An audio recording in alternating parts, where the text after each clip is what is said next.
¿Qué pasa, familia? ¿Cómo va la cosa? Bienvenidos a PALIQUEO Creep. Aquí estamos live en directo, como siempre, aquí con nuestras nuevas dos invitadas. We have two new guests today. Let me introduce you to them to get to know each other here.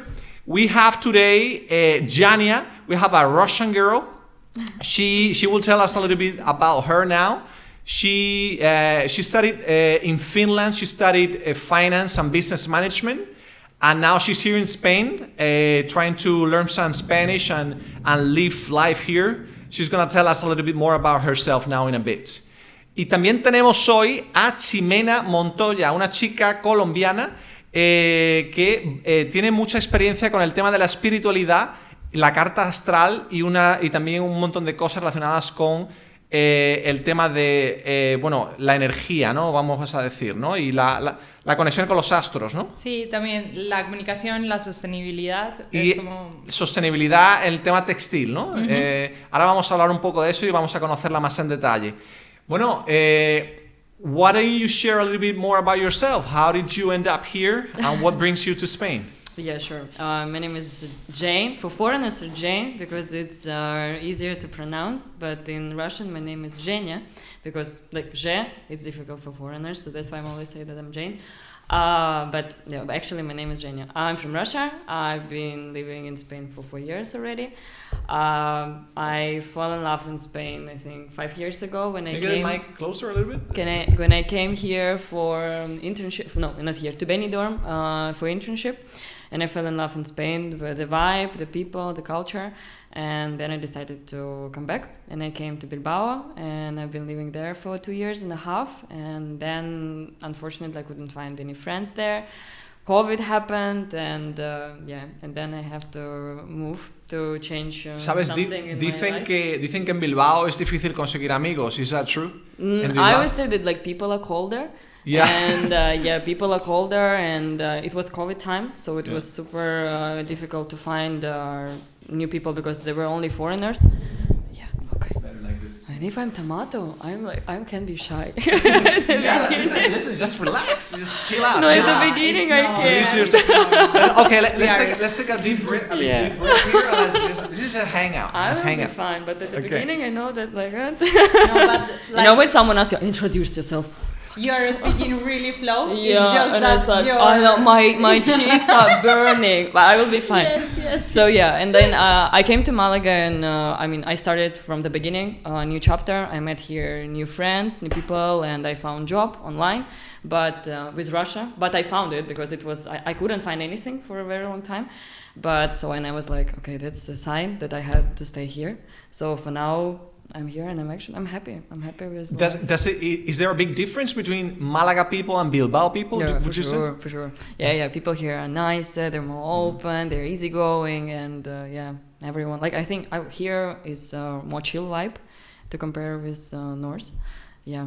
At the beginning, when I came 2 years ago, prices were also better here. Yeah. But yeah. now, no.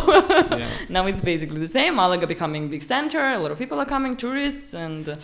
Yeah. And you're teaching English at the moment, right? Yeah, Russian and English. Russian and English. Yeah, Okay. kids. Yeah. Hopefully, guys, we're gonna learn a little bit of Russian today, maybe, along with English and Spanish. ¿Y tú qué tal, Ximena? ¿Cuál es tu historia? Cuéntame un poquito de qué va el tema. Vale, yo llegué hace... sorry. Should I speak in English? Or Habla in en español mejor, para que te conozcan, en español. Sí, vale. como eres Hola, colombiana. me llamo Jimena. Soy de Colombia, llegué a Málaga hace como un año larguito, como año y 4 o 5 meses. Vine a hacer un máster. I came here to study a master. Y nada, me encantó todo. ¿De qué era el máster que viniste a estudiar? Dirección estratégica e innovación en comunicación. Ok. Y lo hice porque quería abrirme un poco más de la parte de comunicación digital, porque en Colombia trabajaba en cine y televisión. Entonces, bueno, estuvo cool, pero quería otro tipo de trabajo, otro tipo de ambiente. el cine y la televisión es muy, muy, muy pesado. Entonces, también abrí Astronatural, que es mi plataforma. Ok, sí, ahora hablaremos de eso, sí, de Sí. Astronatural, sí. Y nada, para entrar más a ese mundo y para impulsar más mi propia negocio online, me puse a estudiar el máster y las cosas pues se me dieron. Ok. Y conseguí trabajo y nada, estoy muy feliz.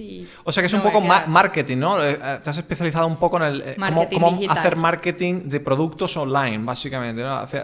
Tener como un negocio... Sí, pero mira que también está la parte de dirección estratégica. Entonces Vale. está dirección de comunicaciones y cómo llevar una oficina de comunicación. Entiendo, vale. Pues ahora vamos a ver cómo podemos profundizar en tus áreas con Astronatural y tu tema con el tema de la economía circular, que también es un tema que tú tratas, eres bastante experta en eso, ¿no? Sí, Lo que hay, se ve, ¿no? hay tela para cortar ahí. Vamos a cortar un poquito, pero tela que no sea de fast fashion.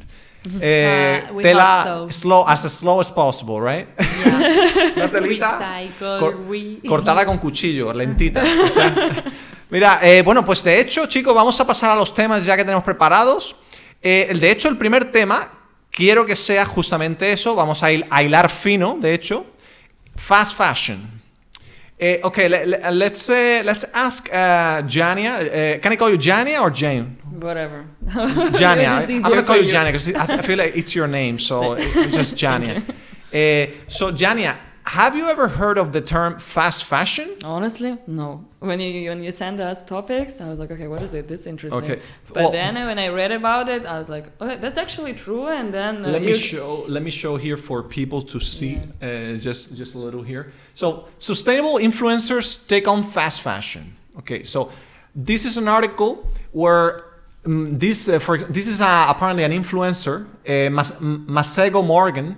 I think she's African. She's from South Africa. Apparently, she's huge in South Africa. And so what happened is some brands came up to her to offer her, to show some, to talk about their brands, like their clothing brands. But she's actually a big supporter of fighting against brands that support fast fashion. Mm-hmm. So she was like, okay, no, I'm not going to do this for any kind of money. So fast fashion it's a kind of clothing business model where it's all about producing and selling, and they don't give a shit about sustainability and recycling stuff. Big names in fast fashion are companies like Shine. No, how do you pronounce this? Shane. No? Shane, H&M, Zara, Bershka, and all these cheap Stradivarius, Mango. The biggest. All the what do you call these? All the Inditex brands. Yeah, Inditex brands and Primark. All these cheap brands where girls buy really cheap clothes. These are labeled as fast fashion brands. ¿Y por qué no hablas un poco de esas brands?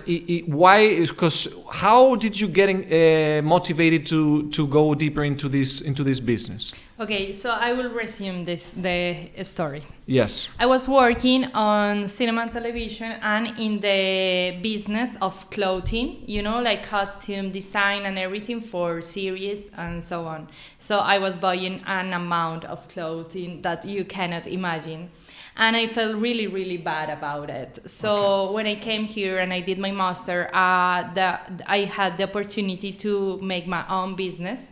And I was collaborating with a girl that is specialized in luxury fashion. Okay. So to find a common point between us, I suggest her that we should go into sustainability, because it is what the world is heading to. Because why? Because you said this fashion is cheap, there is anything wrong. You can dress with very modern designs for a amount of money that is not comparable to high couture. what happens is that the natural resources are going to finish, like cotton, They're water, limited, yeah. like Son limitadas, limited. They're limited, yeah. Exactly. And they will end in 50 years, So they are selling us the fantasy that we are living in an abundance that we are not. And that's the first point. Human, natural resources, raw materials are limited. And the other point is that the amount of garbage that we are producing, because all the clothing is made of polyester, and polyester is a highly contaminating chemical. So when we don't want those clothing, we don't recycle them, we throw it to the garbage, and that garbage is countries like mine, countries like Atacama Desert, or Africa also. Let's touch on that a little bit, Ximena. Vamos a meternos en eso que acabas de decir.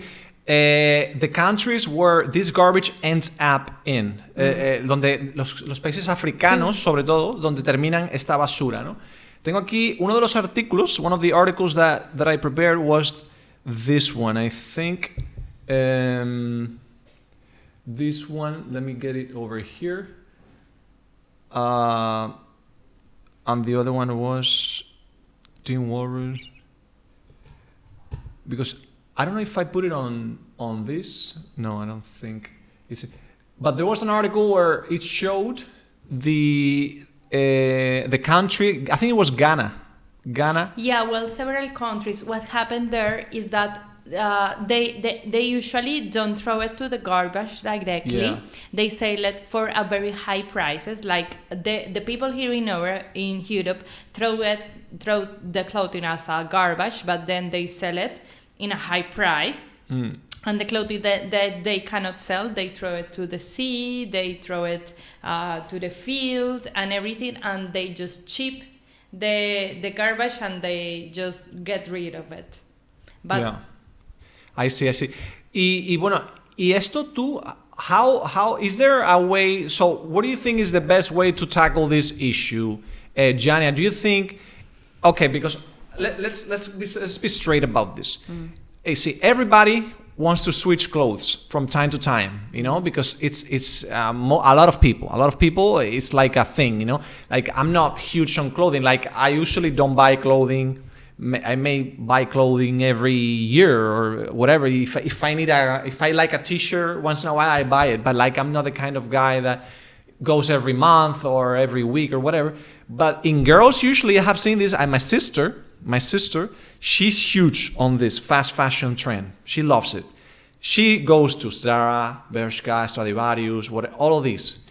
And she spends, little bits of money every week to buy new stuff. But she might not even wear the clothes. Or once or twice. La mayoría de las chicas solo se ponen ropa una vez o dos veces o tres veces y la tiran o la regalan. Then they sell it because you also have these apps, ¿no? Las aplicaciones estas. Vintage, ¿no? Vintage, ¿no? There are several, but there are apps where girls sell the clothing. Y yo quería preguntarte, do you usually, or in your circle, not you, but in your circle, do you see like girls spend ridiculous amounts of money in clothing, or do you think it's not so widespread? No, I think it is widespread. No? They spend a lot. Because you're 25, no? Yeah. Right. And most of your, for example, your friends in Russia, they usually switch clothes very often. Nowadays, no, they don't do it. Even I noticed by myself, like if you have like a small hole in, for example, on your t-shirt, you will throw it away because it's easier just like to buy a new one for €5 in Primark. Yeah. Then I will not need it. I will not do this. Like this is like how it's like yours. Like I washed it like several times, but I can't like get rid of stain. It's just like this. Like okay, like it's easier to buy a new one. I know that it's like it's like ridiculous because cheap. The clothes cost like nothing nowadays, and it's like easier sometimes like to buy a new one. But yeah, no, I wouldn't say that. No, we don't exchange. That's 100%. We don't do this, and yeah, we spend a lot of money on clothes. Right. The other day we talked about the amount of money that the average woman spends on beauty in a lifetime, and it came up to 250,000 euros in a lifetime, en la vida entera. En la vida entera dice que de media una mujer del primer mundo, from the first world, either Europe or US, they spend around $200,000 or $250,000 in a lifetime. Es un crazy number, ¿eh? Es un número muy grande. Porque, claro, no sé cuánto, a lo mejor es el 50% of whatever they make in their lifetime, you know, or something. But take into account that all the products made for women are expensive. Eso es otra, ¿verdad? The ones Sí, for sí. guys, and it's just a marketing issue because women are more pressure for beauty standards and so on. So I think it's something cultural and it's something about our historical times. You know, like we have a lot of pressure. Okay, that's a cool touch. What do you think about prices being higher for girls? That's true, 100%. Like you can go to Mercadona and buy shampoo for men, and it will actually work better than for women, and that's crazy. Yeah. That's unfair, Right? Isn't it? I mean, also true. I think it's like an indirect way of showing a message in society, because if they charge you more money for being a woman to look pretty, to look good, it means that beauty needs to be more important for women than for men, ¿no? Es como una forma indirecta de decir, oye, las mujeres tenéis que centraros, en ser guapas. In my culture, You need to it's look 100%. good, Like right? this. Exactly. Yes. Yeah. In my culture, it's still super crazy. Claro, in Russia, Woman is a woman, you know? Imagine Colombia. In Russia, claro, en Russia yo he visto muchos documentales. I have watched a lot of documentaries about Russian models. Apparently, they teach them from a very early age that they need to look the best, and they fast up to a point where, you know, they become really skinny, and they grow up really, really skinny, where they eat almost nothing at the beginning, you know. Have you seen that a lot when you grew up? Like, were you pressured to look skinny? Fortunately, I think I was 14 when Instagram appeared, and my parents didn't allow me to be registered there. And fortunately, so because now I think if that time I was registered, and you scroll these old girls, you're a teenager, you're becoming crazy, obsessed with it.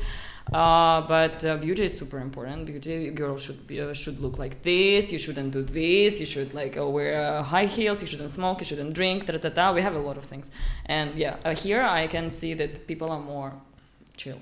Oh, here in Spain it's less strict. Es menos estricto, ¿tú crees? Que en Rusia, ¿no? And it's all the fact which I saw a lot of times. There is a very handsome guy, but he will go with let's say average woman. In our country, very beautiful woman will go with average guy. So for us it's normal, because we don't have a lot of men in Russia. Like we have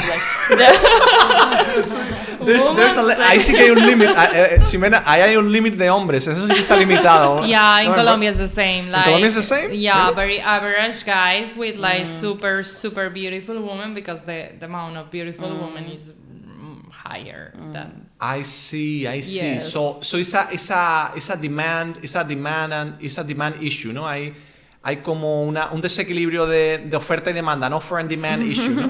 There are a lot of beautiful women, but not so many beautiful men, no? Not so many handsome men. Exactly, and So the men get to choose, no? And they are not focused on being beautiful or on being attractive. They are focused on, have another type of success. You mean money, ¿no? Money, reputation. Or whatever. Eso es un buen tema, ¿verdad? El tema, por ejemplo, porque vosotras dos sois de culturas completamente distintas. Colombia, nothing to do with Russia. It's like straight up opposites, ¿no? Completely different. ¿Creéis vosotras dos que la visión entre lo que buscan los hombres y las mujeres del uno y el otro son muy distintos entre Rusia y Colombia? Por ejemplo, girls, a man and a woman, Do you think, for example, gold diggers, for example, girls that are looking to marry a rich guy, for example, do you think that tends to happen a lot in Russia, or is it in Russia? Of course. I am sorry, but right. yeah. But not only Russia, Ukraine, Belarus, Eastern Europe. Yeah, Eastern Europe. Yeah. Right. Eso es verdad. Yo he visto muchas cosas de esa de Eastern Europe, Hungary, Ukraine, Poland, Czech Republic, Lithuania. Sometimes it's that because it's sometimes like it sounds like, oh, you're from Russia, like it's stereotypical, They think that you're very materialistic, but it's not always like this. So, but as people heard about it, they think that all of us are like they this. They teach others to think that Russian girls are always going to be like that. Yeah. ¿Y tú en Colombia cómo lo ves eso? El tema de ¿crees que hay una búsqueda implícita de las mujeres que buscan eso, o es algo es un estereotipo que no? I think it depends on the social circle. Like I have seen many women that are like that, gold diggers and so on. Mm-hmm. But like in my social circle, that is very wide and well, not wide, but I mean I live in the capital city, so I knew a lot of women. Well, what we are seeking is equality. Okay.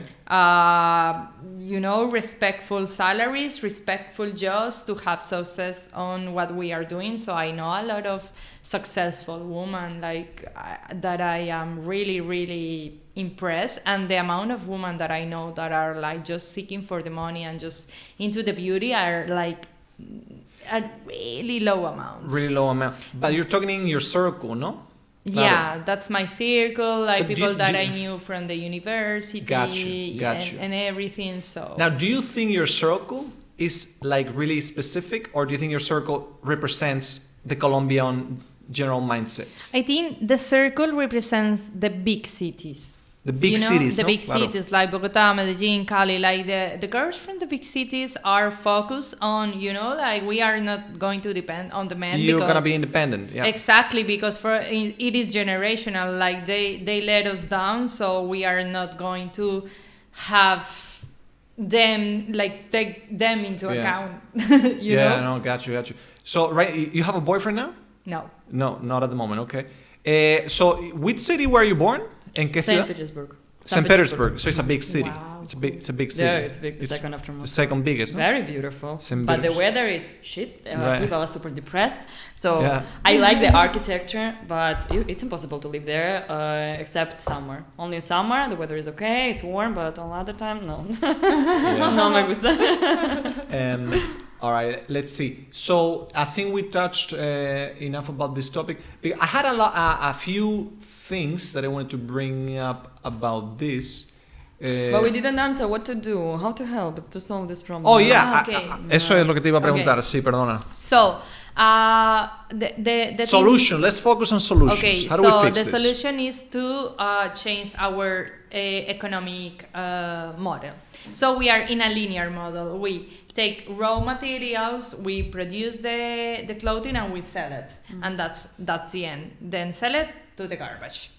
That's not sustainable. So to make it sustainable, we have to go to circular, and circular is not taking raw materials, take already used fabrics and renovate them, reuse them, recycle. So for example, buy second hand. If you have a clothing that has esto, repair them and remade it, reinterpretate clothing. Also like bead clothing, so you can have in your mind that you will spend a little bigger amount of money, but by vintage, by brands that are long-lasting. And also to focus on how the brands are making the clothing, because like if you see the manufacturing process. Exactly, because there are maquilas, there are people that is being oppressed and exploited by these companies like Mango. This is her website, by the way, guys. This is Reuxo. Yeah, that's the website of Reuxo. Opening the doors of the circular economy to e-commerce. Yes, like if you press in about, I think there is a photo of my team. Okay, yeah. So she's Julieta and he's Oscar, and Julieta is my friend that is very involved with luxury fashion. Okay, I'm gonna show her here. I'm gonna give a close-up. And Oscar is involved with digital customer service and e-commerces. Okay. So You look great on that picture. thank Ximena. you very much. It's my LinkedIn picture. Circular economy and looking good too, as well. So. Thank you. Now I am more relaxed, not that. Okay. All right. This is great stuff, guys. Mira, aquí, como veis en este programa, aprendemos idiomas, aprendemos inglés, español, un poquito de ruso aquí con nuestra amiga Jania también. Y encima apoyamos motivos como la Circular Economy, Sustainability y cualquier tema que sea necesario. Aquí ya sabéis que hay que Humanitario. hablar humanitario, hay que hablar un poquito de todo. Hay que solucionar el mundo, hay que solucionarlo día a día, poquito tras poquito.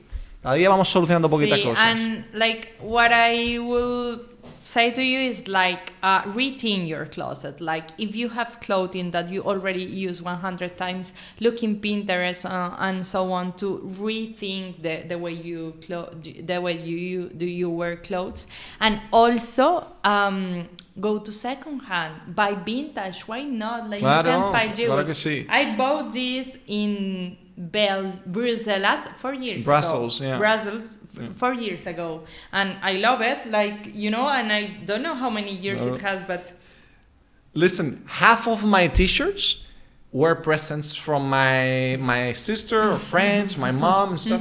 This one was a present from my sister. Like I don't buy half of my wardrobe are presents. I don't even buy that many clothes. I just Yes. buy them when if I see something that's I love this stuff. I want it right now. Like I do that. But I do that once a year. You're a man. You know what I'm saying? That we need to refresh. Right, you need to Yes. yeah. No, I And- see that. and like That's true. to end, like we like so much Mango, we like so much Zara and so on, because the designers of these brands, they go to the fashion shows. Yeah. They see like what they think is going to be a trend in the Yeah. following year or in the following season, and they ask for the designs. They copy exactly. Uy, cuidado. Sorry, they copy exactly, and then they return the clothes. So that's why we have the idea we are wearing something very trendy and they are just copying the high fashion, the high couture brands. I see. So they play around with your psyche too. Juegan con tu psicología también. exactly, They like play around. you think you are wearing expensive clothes, but they are just copies I see. of expensive clothes. Interesting stuff. Mira, let's make a little switch now. Let's talk about a different thing. Let's see what you think about this topic. Quería hablar un poco de esto. Okay, Jania, I'm sure you have heard about this term before. The friend zone. Can you explain what it is? Have you ever experienced it? Yeah. I honestly think the woman understands after first, second date. The guy is in friend zone. Okay. How can I think like it works like this, that we man and woman, we have both feminine energy and masculine. If, for example, for us, a guy has masculine energy almost on the same level as we have, Okay. he's a nice guy, but he's a nice guy. He's like too nice. Okay. all girls around can say, oh, but he's so nice. But yeah, he's too nice. It's like, masculine should be above feminine. No, masculine should be above masculine, which we have inside. So it can be like on the same level. So when we have masculine energy almost Get closer at the to same, the. wait, when we have masculine like energy almost at the same level, Yeah. and the guy goes to friend zone. Okay. Unfortunately, doesn't mean that he's bad. No, but it's like not for you. Yeah, I see. You don't feel Can it. you define what a masculine guy looks to you? Yeah, I think it's for everyone it's characteristics? completely different. For you, like your characteristics. for If you were to me, define it, like give yeah. me like your top 5 characteristics. Masculinity, when a guy has core goals in life and he really is trying to achieve them. When a guy can provide me as a woman in safety, emotional physical and I would say financial. I don't want Yes, to sound yeah. materialistic, Yeah. but for me, it's, for example, my value is family, so I want my guy be a provider in family. So this is financial part, and he should be confident in himself. Confident And about I would yourself. say there are for me the main points. Yeah, I agree. I would love to hear your side. Yeah, from, me like, too. Yeah, because I think it will really be different. ¿Cuál es? Te lo voy a preguntar en español para que lo vean, chicos. Chicos, vamos a ver ahora lo que representa la masculinidad para Ximena, ¿vale? Bueno, hemos sabido de Gianni, ahora vamos a ver lo que piensa Ximena.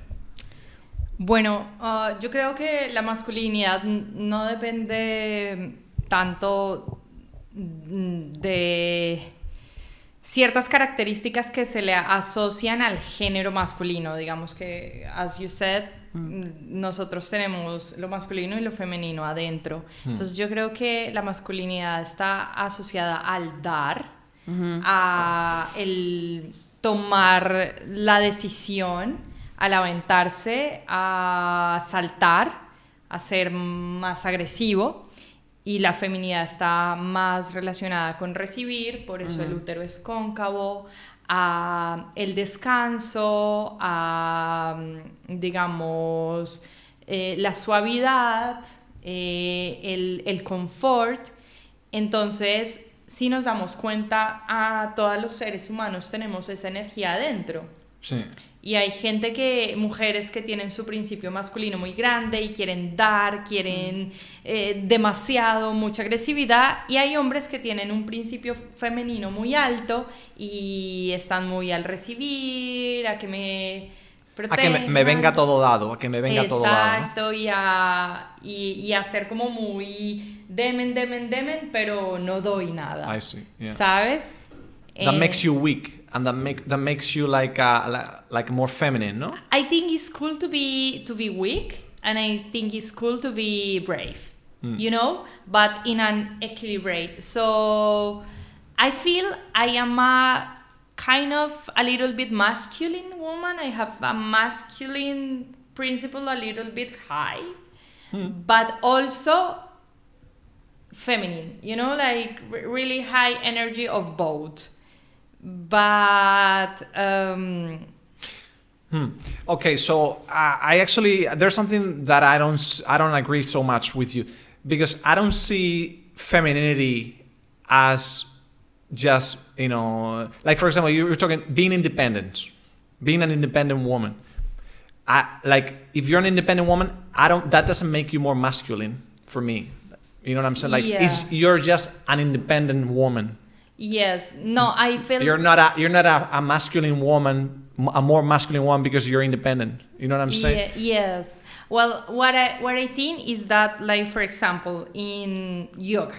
So when, like, for yoga, when you, for example, breathe in this nostril, you are elevating your feminine energy, and in this nostril, which is the right, really? you are elevating your masculine energy. So if I breathe through the right nostril, like left side is feminine, and and masculine side is right. I didn't know that. Yes. Okay. So when you breathe in your left nostril, like it depends, like, but it's like your dominant nostril. You will fall like sleepy. You will be more like relaxed. And when you breathe in the other nostril, you will be uplifted. You will be more active. You will be more, you know. Yeah. So if I wake up one morning and my left nostril is stuck, then that means I'm gonna be more masculine for the day. No, that means that you have. Like I'm gonna make it happen today. I'm gonna make everything happen for me today. Huh? No, not that exactly, but it's like the principle. Yeah. For example, also like in astrology, we explain plants on based on their energy. So there are solar plants, Mars plants, which are the masculine principle, and there are moon plants and Venus plants, which are the feminine. So like the solar and Mars plants like make you really high energetic, so they are not recommendable to consume at night because you will find troubles to sleep. I see. You're like for example, pumped up. romero, ginger, rosemary, ginger. Yeah. And like the moon plants, for example, lavender, they are more to get into a relaxed state. A relaxed state. We'll go a little bit deeper about that later because we have a topic specifically about that. But I want to go into the friend zone because I want to go back to the original topic. Now, why do you think guys get into a friend zone situation with a girl? What makes them stay there? What makes them get there and stay there? Because they're more feminine in the way they show themselves to the girl. I think also all women have their standards, and the guys just don't match with their standards. Doesn't match the standards. But I would say that we are not all of us a bitch. We are nice, and we don't want like to say to guys, you know what? No, you're not my type. We're trying to be friends, but not all guys understand it. Yeah. So it's also sometimes it's tricky. Yeah. Right. Mirad, porque tengo aquí una cosa que I wanted to show you. There's a little article that I had here about this one. Yeah, people do it because they don't want to hurt the feelings. Yeah. No, that exactly. That's what I wanted to talk about. Because here's the question. I'm gonna throw it out there. I'm gonna show here. Why men can be friends with women they're attracted to, and some can. So the question is, do you think, Jania, that a man can be friends with a woman without having sex? And because some guys think it's not possible. Algunos chicos dicen que no es posible tener una amiga, pero a girl, you know, that they feel attracted to sexually. So can you be attracted to a girl as a guy and feel attracted to her sexually and still stay friends with her? Do you think it's possible? And this I don't believe, honestly. But I have a friend, guy, and I believe in our friendship. Like, we've been like friends for 3 years, and I never like thought anything. I don't know but he's in a relationship, and I'm working for him like a psychologist. You know, he like, Junior, can you please go help me? And I sometimes can ask him, but I think men they are usually more attracted sexually, so that happens from men's side. And I think it can be, but tough. It's tough, no? It is tough. So more for you, it's really hard, no? It's really hard. Yeah. I think it depends on emotional intelligence and the maturity. So for a person... This article talks about exactly that. Like, it really comes down to the level of maturity. To the level of maturity. The level of maturity for the men. Yeah. I think it can work when both are in relationships, in this case. Yeah. For example, a person that cannot control their emotions, that cannot control their instincts, and they are really like not in control of their life. Like, for a person like that, will be almost impossible to have a relationship for someone that they attractive because they don't have impulses control. Yeah. But for a person that can, separate their emotional instincts to rational, and the rational mindsets, like, you want to be friends with this person, and in order to attach that goal, you have to sacrifice something. If you really want this goal, they can do it. But that's not common. That requires a lot of... having things in order in your head. Yeah, no? exactly. Okay, so here's what a lot of guys think about this. Because they say that if you are nice to a girl and you like her physically, it's because you want to have sex with her. If you don't, then you become a loser. See, that's like a general. That's a general. Then you become a loser. So listen, but in the guy's head, that's how it works. Most of the time, this is like, I'm talking stereotypes, okay? Yeah. But most of the time, that's how it works. If you like a girl sexually and you are nice to her, your sole and your final intention is to get to have sex with her. If you don't, then you just lost your battle. Has perdido la batalla. Pero claro, I talked about this with girls, and they tell me that it's not like that. That they have actual friends, guy friends, who treat her like queens and really nice and stuff, and they know that they might be attracted to each other sexually, but they're still friends. But I tell them no, because he got into the friend zone with you.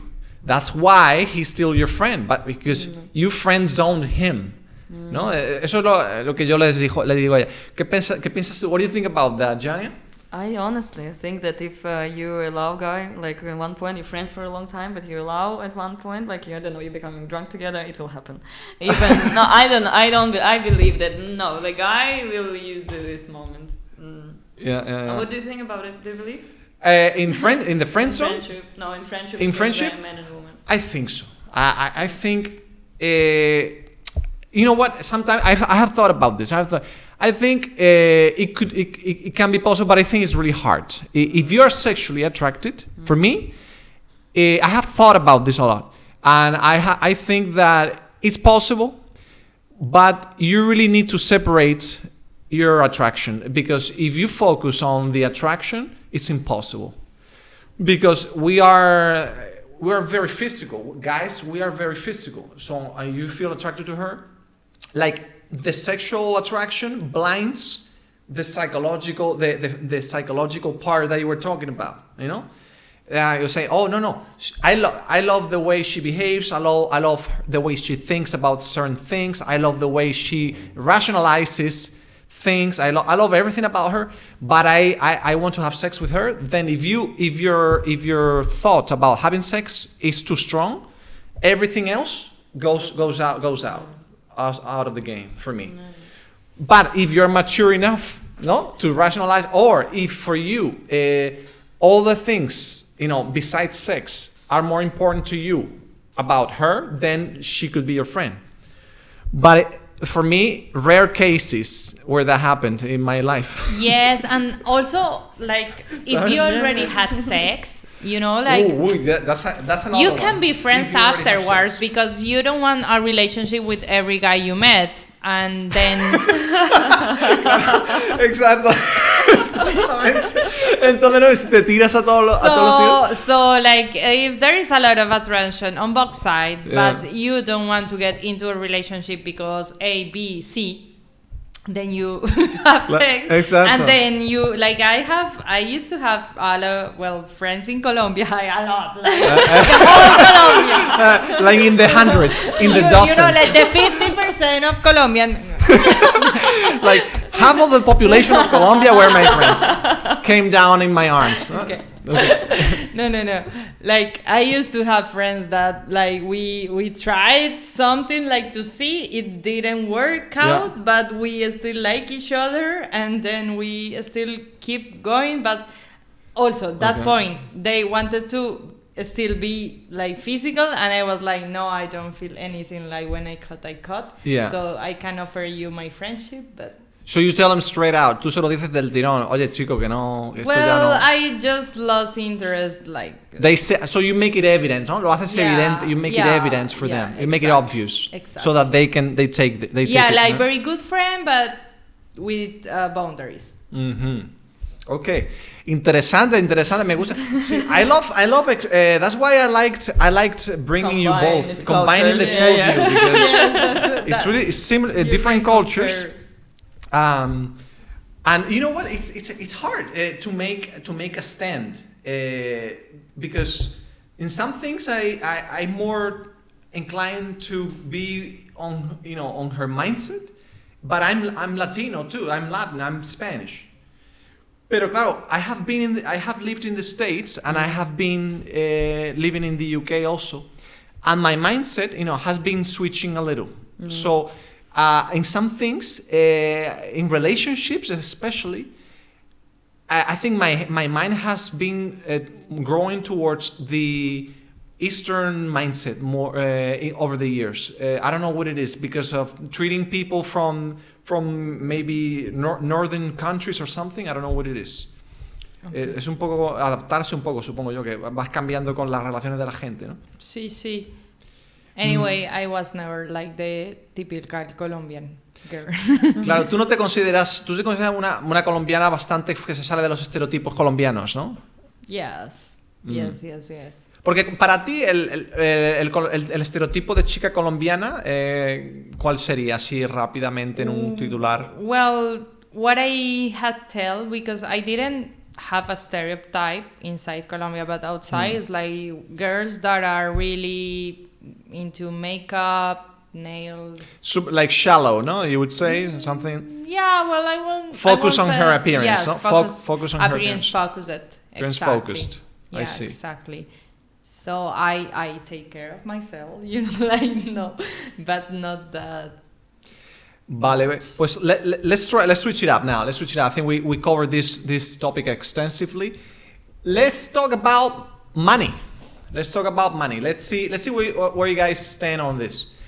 The rich versus the poor mindset. La mentalidad de los ricos, la mentalidad de los pobres. Okay, so this is like a really, basic chart where basically you can compare what people think of when they think of the poor mindset and what people think of when they think of the rich mindset. So people say that the poor mentality, and let me show here, so let me see. The poor mentality, people miss the old days, so nostalgic. People say that poor people are more nostalgic, so they focus on the past. Poor people fear missing out, so they fear missing out on something, something that's going to happen. Poor people think the rich are evil. And poor people complain constantly. Poor people are never willing to learn, or it's harder for them to learn. And poor people are afraid of investing, and they're afraid of change. Now, do you agree with these things? Do you think these things are usually characteristics of somebody who is more on the poor side? Or do you think this is really generic stuff? What do you think about that, Jania? Can you start first? I need to think. She needs to think. Yeah. Bueno, básicamente, tú, Ximena, ¿tú piensas que estos son características o son cosas muy genéricas de...? Yo no pienso que esto se relacione con el dinero, Vale. porque he visto gente con mucho dinero que se queja todo el tiempo, que no quiere aprender cosas nuevas, que le tiene miedo al cambio. Y son gente con dinero, ¿no? Exacto. It's people with money, ¿no? Además que en la vida he conocido de ejemplos de mi familia, gente con mucho dinero que se va al scratch, ¿sabes? O sea, lo pierde todo. Al scratch, a la lottery.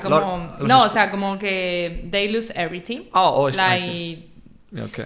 Y gente que viene de una vida normal y de repente da un giro y todo se exponencia, ¿sabes? Claro. What I have seen on the rich people is that they are hardworking.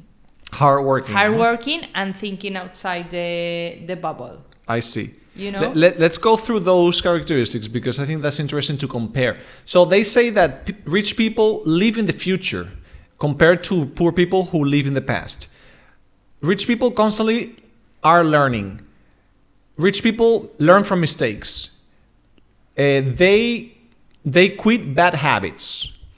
They don't complain, they take action, and they help others succeed as well. I don't know, do you attribute these characteristics to rich people, or do you think poor people can have this? No, I think it's mezcla, see? Yeah, I think, yeah. But for example, I would say that Russian mentality is poor. Like, when we talk about money, like, we're always saving. We're saving for Black Day, we call it. We're saving. But then this Black Day never happens. Or if it happens, okay. But if it never happens, you live your life and you're just saving. You're waiting for this time. But here, I would say people live their life. And I mean, for me, I like it. At the same time, sometimes I think it's a bit irresponsible because they don't think about the future. But what we do, it's also extreme. So there should be a middle. You have to save, but you also should continue to live. Otherwise, you don't enjoy it. So Yeah. you can't always, okay, next month I have to save this amount, or next year I will buy this. No, you can buy it like not next year. You can buy it now and then like next month, for example, continue saving. But yeah. Yeah, I agree. I agree with the mindset that you're saying, because for me it's about balance. For me, everything really is about balance. For me, everything in life is about balance. If you get obsessed with something and you spend 100% of your energy on something, something else is gonna lack. He's gonna get behind. You know what I'm saying? So, for example, saving money. Of course, everybody wants to save money. Todo el mundo quiere ahorrar dinero. O sea, ¿quién no quiere tener dinero? Cuanto más tengas, mejor. Mucha gente. O sea, porque el dinero al final te compra cosas, pero al final las cosas son cosas que te traen pues un placer, ¿no? Sí, makes you happy. Makes you happy momentarily, or it might be a means to a goal. Puede que sea como una herramienta para conseguir algo, ¿no? But saving money cannot stop you from living the moments and enjoying your life to the fullest at the current time. But you cannot go crazy either. Tampoco te puedes volver loco. I have a friend who loves sports betting. He loves online sports betting. You know, BWin, Betfair, these websites where you make bets on sports. And every time he makes money, he's got a job. Él tiene su trabajo. Every time he gets a salary, he spends a lot of money on bets. Sometimes he wins, sometimes he loses. But he's always, pushing his luck to see if he makes a shit ton of money. But he never saves money.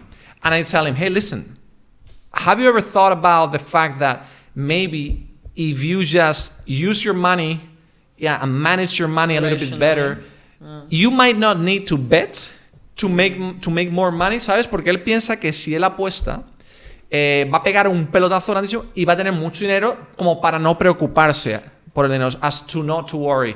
But if he manages his money better at the moment, he wouldn't need to make bets to try his luck. You know what I'm saying? So I think Shakira is the best example. Eso, esa sí que that ha hecho- you will never end worrying about money. Eso, mira, ¿qué pasa? ¿Qué pasa?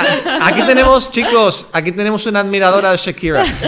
¿Por qué te gusta tanto Shakira? Habla, no sé por qué te gusta tanto Shakira. El hustler, ¿no? Es muy hustler, ¿no? I really like her first albums, like Pies Descalzos, Laundry Service.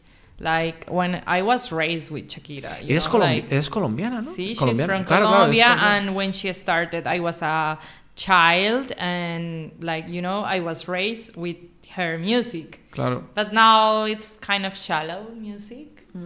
But La Deuda en Hacienda. Claro. Like she's millionaire and she still worries about her money. So I'm sorry for your friend. He will never attain happiness if he keep thinking about it. About what? Money, ¿no? Yeah, about money in that way. In that way. Oye, ya lo has escuchado. You heard it first. You heard it here first. No te digo tu nombre, pero tú sabes quién eres. Escúchala, Ximena. Aquí tenemos una experta de la psicología de cómo manejar el dinero. Aquí tenemos sustainability, circular economy, and how to manage money management, everything. We got it, a whole package right here. Hello, I'm the whole package. And Colombia, you got it all.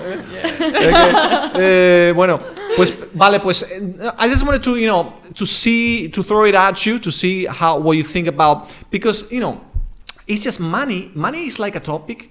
Sometimes money is like a taboo topic sometimes, because I don't know, people not taboo, but people feel uncomfortable when you bring up money. Because, for example, talking about the poor mentality, where you were saying Russian people always save because they're afraid of whatever is gonna come. But for example, my family, I come from a really humble family here in Málaga. Yo soy de Málaga, yo soy malagueño. Yeah. I come from a neighborhood called La Palma, Palmilla, which is like a really rough neighborhood in Málaga. But we are always thinking, oh, the government should make up some kind of assistance program or whatever, or give us some money, because we are limited and we don't have as much money as rich people to study, or people even say we're not smart enough to study. Like, we are from La Palma, Palmilla, no sé qué. Somos de La Palma y nosotros no tenemos las mismas posibilidades y tal. But for me, it's really a limiting mindset. So, actually, something that I agree with here is taking action and quitting bad habits, learning from your mistakes. Totally. Because for me, those three things are like essential. But it doesn't matter if you're rich or you're poor or whatever. Because if you're always learning about something that you think is going to be important for you and it's going to define your level of success in life, for me, it doesn't matter if you're rich or poor, you're gonna manage something. Maybe you're not gonna get like to the top wherever you have in your head, but definitely you're gonna get to a really high level of success wherever you have in mind. For me, that's key. And also taking action, because that's another thing. And I think I'm gonna lead this to the next topic, because people sometimes are afraid of taking action because they get stuck in thinking, planning, you know. La gente planea y planea cosas. Dice, hostia, voy a estudiar esta carrera. Cuando estudie esta carrera voy a comprarme esto, voy a abrir una empresa en esto. But to me, it's more about breaking down plans. Like, okay, next 3 months I'm going to do this. If I don't do this, I'm not going to think about in 3 years because I need to do this. And then when I do this, I keep thinking, you know. So you break down your plans, but you need to make sure that your planning matches your actions, you know. Y eso yo lo veo en gente que planea demasiado y vive como en el planteamiento siempre. Eso lo veo yo, sobre todo en gente de mi barrio, lo veo yo que viven como lo que siempre esperan que la fuerza y las cosas vengan de fuera. Everything comes from the outside, like the government or, you know, a friend. Like they always think, oh, we have the mindset in my neighborhood. They have the mindset of favors. A friend will do you a favor, right? They are not assuming their responsibility. Exactly. They are letting the responsibility of their own success in other hands. Exactly. Y cuidado, porque los favors, I'm all down for favors. Like everybody, Yes. like eso es lo que dice ahí, helping others succeed, Yeah. ¿no? Yo estoy de acuerdo con los doing favors to people, ¿no? Yo estoy de acuerdo, o sea, hay que hacer favores. But don't expect. Exacto. Tú no tienes que hacerlo porque te sale, because you want to do it, but not always because you are expecting something in exchange. Exactly. Y But eso también te sale. about this, I just want to, you know, like, I don't think misses the old days and lives in the future is either correct one way or another, because missing the old days will carry you to depression, and lives in the future will carry you to anxiety. Yeah. So it is good planning a goal thing step by step, you know, attainable goals, attainable steps, but don't overcompromise future, because you will know that you will have a punch of luck or anything, or you know, you don't know what will happen tomorrow. So don't live in the future, live in the nowadays. Yeah. You know, you will be happier. ¿Habéis visto, conocéis a Eckhart Tolle? ¿Vosotras habéis leído a este tío? Oh, me suena. Eckhart Tolle, The Power of Now. Este tío lo voy a enseñar aquí para que lo vean ellos.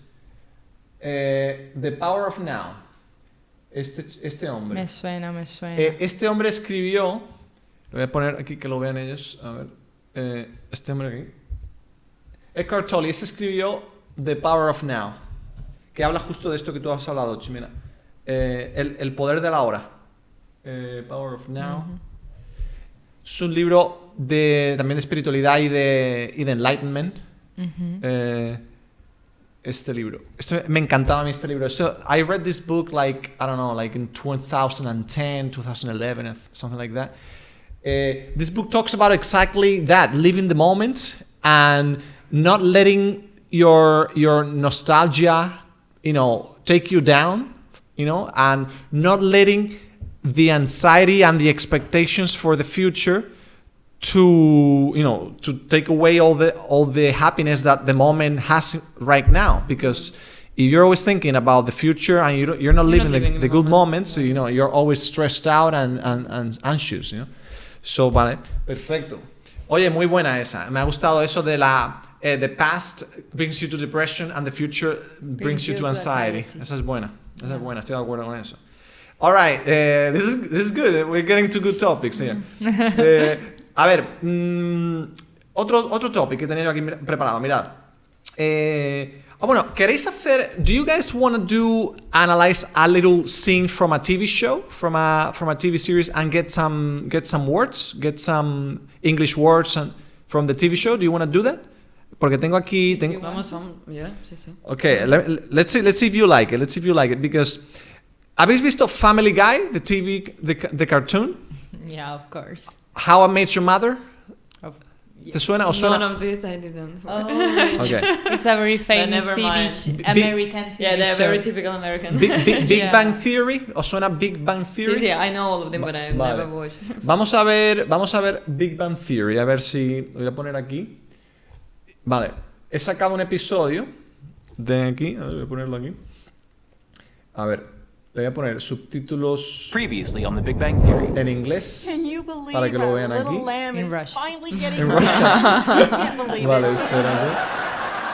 And Vamos a sacar, a ver si me sacamos, porque mira, esto me gusta hacerlo porque I like to do this because that way I mix it up, it's not always talking about topics, and we extract some expressions and some idioms and stuff. Vamos a ver, let's see about this one. Vamos a ver una escena de Big Bang Theory. A ver. Hi, Dad. How you doing? By the power vested in me by evenyoucanperformweddings.com, Okay. I now pronounce you husband and wife. You may kiss the bride. You may kiss the bride, ¿no? Podéis besar a la novia. Esa es la frase típica que se utiliza en las bodas. Bueno, sabéis, esa es la bride. La bride es la mujer. Y el hombre, the man, do you know how? Groom. The groom, exactly. Se lo voy a poner. What do you say in Russia? In Russia, жених, невеста. Ah. Жених и невеста. Жених, Nidesta. Nidesta is the Невеста, bride. yeah, невеста bride, жених groom. Yeah. Voy a ponerlo. I know, but you may kiss the bride. Yeah, in Russian. Uh-huh. Можете поцеловать невесту. Nidesta. Almost. Russian. A ver. Жених. Жених. Oh, this is the first one is the letter of my name. J. Oh, Genia. Genia. Genia. Oh, now I understand why you say anyone can pronounce it. Yeah, that's why. Genia. Okay. Let's see. Like Argentinians. Genia. Good morning, wife. Chuckles. Do you know what that word means? Chuckle? Look at this. Good morning, wife. Le dice, good morning, wife. Like Chuck- small hee hee hee. Yes, it's like a little Laugh. laughing Yeah. a little. Yeah. So, Chuckling. Es como reírte flojito. Morning, husband. Okay. Can't believe we're actually married. It's official. According to tradition, we should hang the bed sheets outside. We should hang the bed sheets outside. Vale, porque is that, I think, no, is that a tradition? When you get married? I never heard we of don't this. have it. Que se cuelgan las sábanas fuera de la ventana. No, So the we don't villagers have can see it. that we consummated. Okay. I don't think that that's appropriate considering where we're starting our honeymoon. Well, I suppose you're Vale, right. honeymoon es la luna de miel, chicos. They are in Although, when you think about it, Lego is the perfect metaphor for marital congress.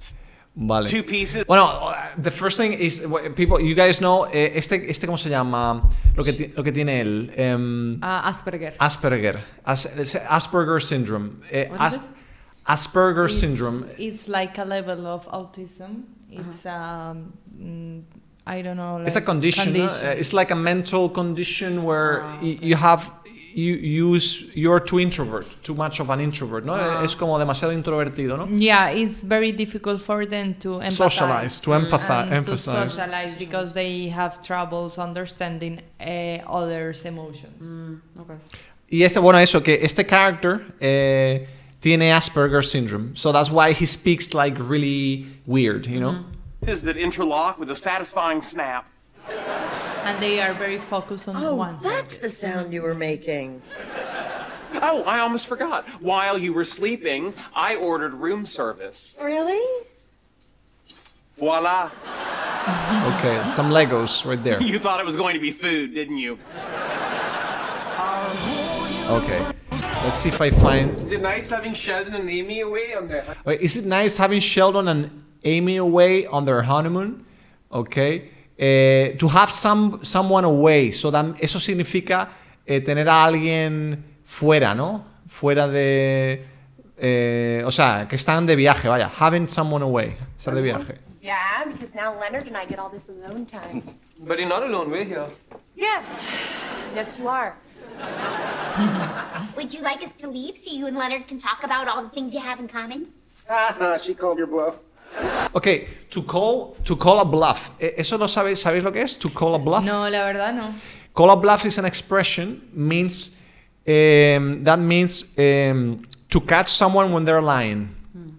Pillar, vale. eso ¿cómo se dice en español? Se dice Pillar a alguien en la mentira. sí, pillar a alguien en la mentira o pillarte, sí, es algo así. Pillar a alguien cuando está mintiendo, ¿no? Vale. No sé si hay alguna expresión más concreta, pero algo así. Pillarte el farol, ¿no? Pillar un farol. ¿Sabes el farol de las cartas? Cuando dices, te estás marcando un farol. ¿No habéis escuchado eso? Es como a lo mejor es español. Sí, es bastante español. Es de España o algo así. Sí. To call somebody when they're lying. So something pretty cool happened. Channel 3. That comes also when playing cards. Cuando estás jugando when you're playing cards. To call a bluff is like try to... cheating. Yeah, to try... not to cheat, but to... When you're playing poker... Yeah, when you're looking No. When you are like pretending that you have a really good hand. Like, okay. you say, but maybe But it's a true. shitty hand, yeah. He asked me to be on the news tomorrow night to talk about the meteor shower. Oh, that's great. Congratulations. You know, that's how Neil deGrasse Tyson got his start. He went, Neil deGrasse. That's an American scientist. Because they're talking about a meteor shower, una lluvia de meteoritos en el cielo. Y ahora están mencionando a un científico americano from the Hayden que tiene un Planetarium programa de televisión en the States. They have a TV show. Yeah. to guesting on the local news to ruining everyone's favorite movies on the internet. Now it's happening to me. Who? I should probably make a list of all the scientific inaccuracies in Mamma Mia too. Okay. Mamma You Mia, want sorry, I live guess it's a TV and movie. admit you've seen that movie? Hey, your husband's the one who took me. Meryl Streep and Cher? Yeah, I saw it. Okay. Sounds like someone's in there. God, what if Sheldon and Amy are getting robbed? Worse, what if they're back early? They're not. They just posted a picture in front of the Statue of Liberty. Real or Lego? Lego. Okay, Come on, I let's gotta see if I protect the find something money. interesting. Oh yeah, someone's definitely in there. Okay, let's go into our apartment. We'll lock the door. We'll call the police. Hello? Anyone in there? Okay, they use the word to lock the door. ¿Sabéis palabras para cuando tú cierras una puerta? Okay, because most people say close a door, ¿no? Cerrar la puerta. Then you have lock it. I'm just talking for the Spanish people. Tenemos closing the door, locking the door, and then shutting the door close. Also, there's another one que es como dejarla como entreabierta, ¿no? Shutting the door close. Hay otra expresión que es to leave the door ajar. No sé si habéis visto esta expresión alguna vez. Leave the door ajar. Ajar is like ajar. That's like así como entreabierta, que todavía queda un poquito, a little bit open, a little bit, leave the door ajar, like that. Okay, we're gonna leave this one because I don't want to get too much, because sometimes you get cool expressions, sometimes you don't. So I just try to mix it up. Let's go to the next topic. So let's talk about personal life purpose. Vamos a sacar aquí una cosa que... Soft subjects, you know, like something really chill. Exacto. Personal life purpose. Los objetivos, ¿no? El objetivo vital. El objetivo vital de las personas, ¿no? Este topic lo he sacado por ti, Jania. Porque she likes people... she likes a lot psychology. Apparently, I talked to her and she told me that she likes psychology and people that talk about self-improvement and motivational advice. Y me recomendó Jania, me recomendó people like Jay Shetty, me recomendó a House, ¿cómo se llama? Robert House, no. Lewis House. Lewis House Tony Robbins. y Tony Robbins. Ah, y yeah, Tony Tony Robbins eran los tres, que son tres youtubers y speakers que hablan de self-improvements y, self-worth advice, how to get your shit together in life, cómo mejorar tu vida en general. Y un tema que sale mucho es el tema de esto de life purpose, because I think it's really like the beginning of everything, Es como si sabes lo que quieres, ¿no? Pues ya tu vida te la organizas, ¿no? En torno a eso. Pero claro, mucha gente no sabe lo que quiere y creen, de hecho mucha gente vive y se muere sin haber encontrado algo a lo que agarrarse. What do you think about life purpose? Do you think it's easy to find? Do you think anyone can find it? How do we find it? Jania. Oh, it's complicated. Es complicado. Yo sé que it's intense. I know it's an intense thing. But it's like for everyone, life's purpose is different. For someone, depends on something on culture. For someone, it's to build a family, to have kids. To someone, to build career. For someone, is to help people in charity. But also, life purpose is. It's like when you should find in what you're gifted in. So you should find your talent, and if you enjoy doing it, so that can be your life purpose. But for me personally, also maybe super stereotypically, but for me, life purpose is to be a worthy wife and to be a good example as a mom. But for some people think that what is this? Yeah. So for everyone it's super difficult, but also super different. But I think when you achieve it, it's not like, okay, now I'm wife and I have kids and that's it. No, then it's very important to continue to have something else. And I think that there is a very interesting book which called Too Soon Old and Too Late Smart, and it's written there that there are three very important components of happiness. It's when you should do something that you love, you should have someone that you love, whom you love, and you should always look forward for something. And these three components, you will feel happy, and that's true. I love it. Yeah, that's true. I love that thing. So it's not necessarily. What's it? So it's to have something that you love. Yeah. Have someone that you love. Yeah, that's something that have something that you like to do and look forward for something. And look forward for something. It's that's not like so also cool. like that. You have some goal, you achieve it, and then you stop. It's boring. You like this is the most like interesting process is while you're achieving it, and then you enjoy for some moment, but then you need something else. So this you achieve, and then you're looking for what else can you do. So but I think this happiness thing through components. This is I think that life works like this. That's great. I love it. Actually, you know what? Because I have been watching some videos from Jay Shetty from the moment you. Because I did watch some, but like some I don't know, some months ago or something. But I didn't remember. But when I talked to you, you made me think about it, and then I researched a few videos, and it led me to this other video. From I don't know if you know the actor hold on, Matthew McConaughey. Yeah, of course. Matthew. Yeah, they had an interview together. I watched it, and from the interview, I watched that interview actually. Matthew McConaughey, 2014. I wanna show the speech, the Oscar speech, because he mentions he mentions in a different spin what you brought up, having someone that you love, having something that you love, and having something to look forward to. Those three things, that move you every single day. Y esta parte me encanta, tío. Cuando dice aquí, mira. Why are you laughing? Aquí, mira. What? This next delivered resonating, evocative, and captivating performances. Here. These performances were impeccable. Look forward to. It's yourself. It's who you want to be. It's yourself. When you are that guy, then you make up yourself in another 10 years, and the cycle keeps going. So that's what I wanted to share, because it really reminded me of this speech, what you said, and I 100% agree with that, because it defines you. For me, life is motivation, Ximena. Para mí la vida es motivación. Si tú estás motivado, you can achieve anything, cualquier cosa, en cualquier momento. Mira, es que encima la gente se te acerca. Yo te digo que la gente se te acerca. People get close. Listen, you guys, I don't know you. I know that you guys came because there was something about the videos that I sent you, or something that attracted you to this whole thing. Otherwise, you would have thought, oh, this is just a weird guy that's trying to hook up or whatever, you know?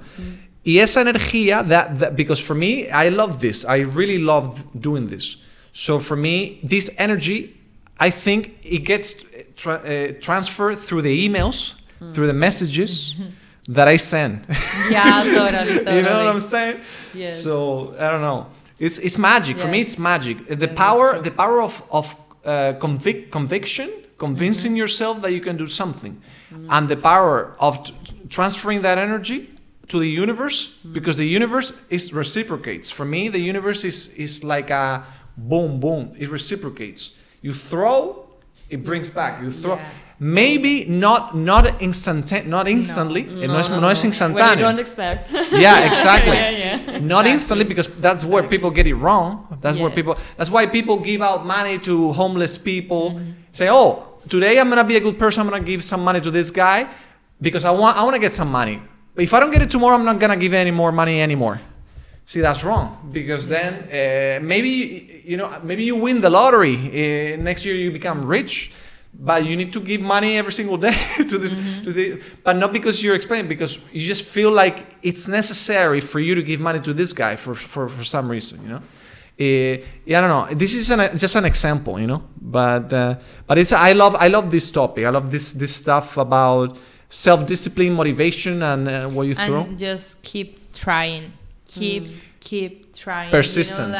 Persistence is super important in life, because there are things that you have to let go, no doubt about it. But when you feel, nothing, rationally, this is the career for me, this and that, but I don't, but when you feel to do something in your gut, and everything is against you, but you feel it in your gut, and you persist and persist and persist, you will go somewhere that it is very fulfilling at the end. But it won't take 1 month or 2, it could take years. I was dreaming to move out from Colombia. I didn't like to live there. And how long have you been in Spain? 1 year and more, but I had traveled before. To Spain, but just on vacation? Yeah, but not to Spain. Oh, you mean other countries? And you were here in Spain for 4 years? Okay. So I was thinking when he said 10 years ago, and I thought what was thinking Jana from 6 years ago? Is she her hero? Jana in St. Petersburg, freaking cold, depressive. Freaking depressed. And now she's in the most beautiful city of Southwest Spain. Well, I don't know, the most, but one of the most beautiful, and all the friends oh, Jana is beautiful Malaga, and we are here depressed. No, about the motivation, another thing that is we're always waiting, some moment will come and we will do it. Or we go to gym tomorrow. Or with job, I will look for job, but no one is calling. But we need to understand, no one is coming to help us. No one is coming to push. It's only you. And it's you the only one who have to push yourself, and this desire, which you need to have this desire. Yes. But unless you don't have it, you will not achieve anything. Yes, and let go the fear. It's super difficult. But and let go the fear of jumping into the void. Yeah. You need to get out of your comfort zone. Exactly. And to me, it's about making your job following your goal.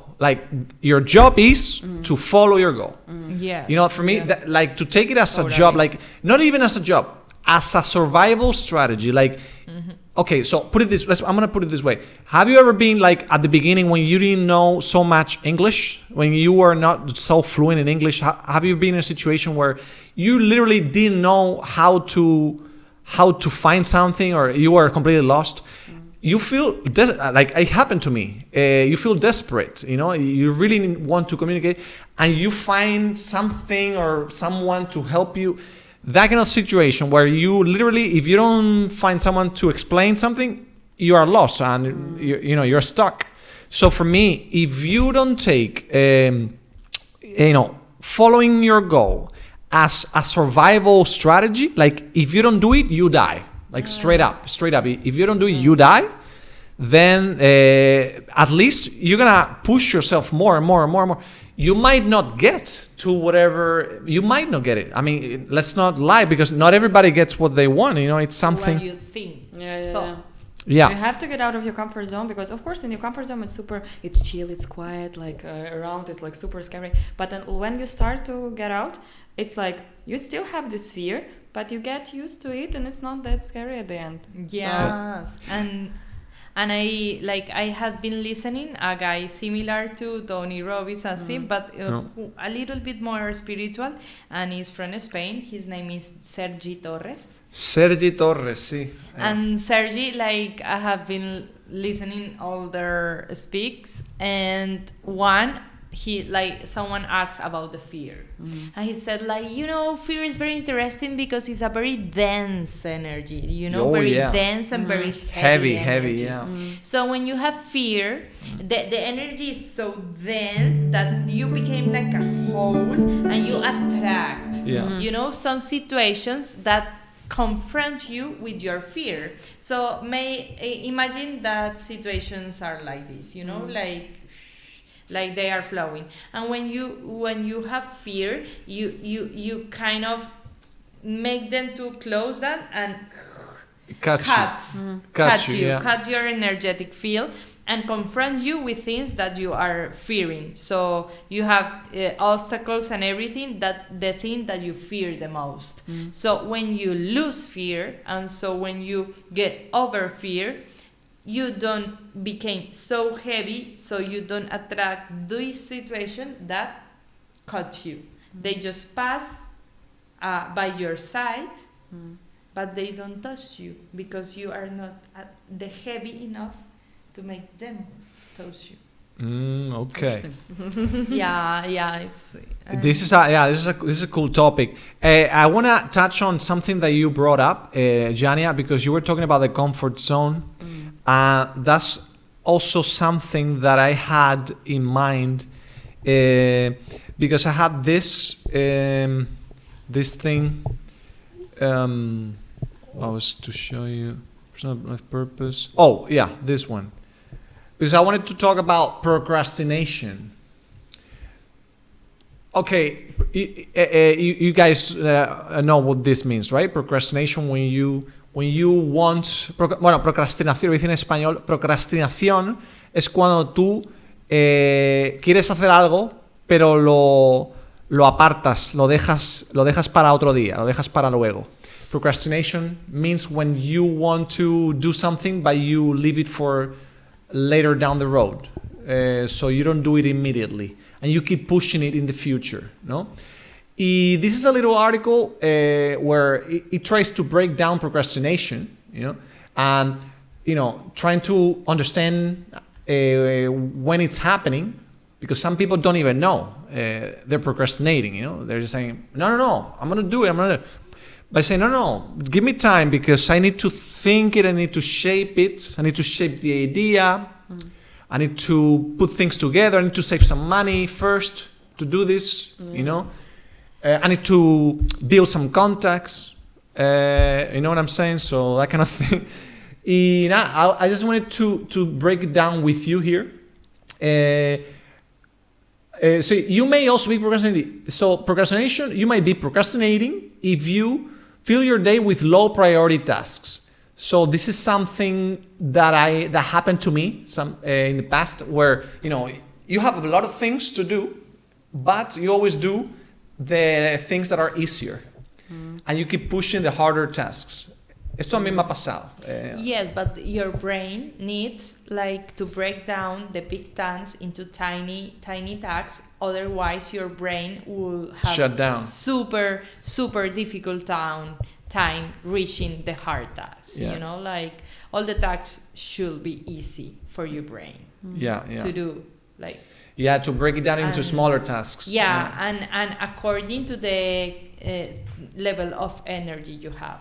You know, like at 10 a.m. in the night, like for example, me, I'm a morning person, you won't do like the things that I can do in the morning. So the night I left the easy things, and in the morning the more difficult things. So I think it's also comprehension with yourself. Understanding yourself, no? Exactly. Yeah. So don't make things super difficult for your body, because the most procrastinating people is the more perfectionist people. Yeah, exactly. That's another one. Perfectionism. That's something also that stopped me from advancing in certain things, because I always tend to find like the perfect way to reach something. Like no, I want to, like videos, like for example, like I used to do videos before, but no podcast or anything. I used to do sketches or something like to show an idea. But my videos, I spend too much time on the videos and too much work to make a video where I wanted to just throw out a message. But then when I think about, that's why now with this podcast, like I don't go crazy. Like I just research a little bit, topics that I think are gonna be interesting. I present them to you before the podcast. You can look it up if you want. If not, it's okay, because we can just talk about it. And then the videos, I just split them up. Split them up into segments, more or less, that make sense. But I don't go and edit the video like boom, like take out this, I don't worry too much now.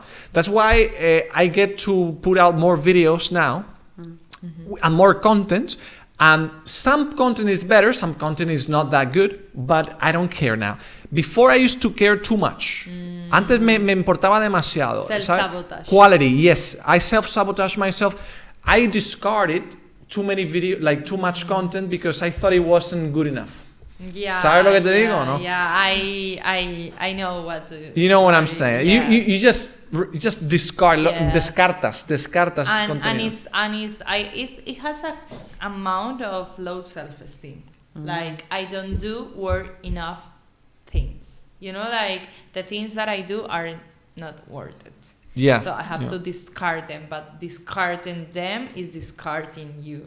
Like it is not being self-judgmental, but like more comprehensive and see the beauty that other people see in you, like seeing in you. Yeah. Mira, Pablo Picasso, the artist, el pintor Pablo Picasso, one of the things, he's probably the most famous painter in history now. But the thing with this guy, one of the most mind-blowing facts about Pablo Picasso is the amount of works that he put out in his lifetime.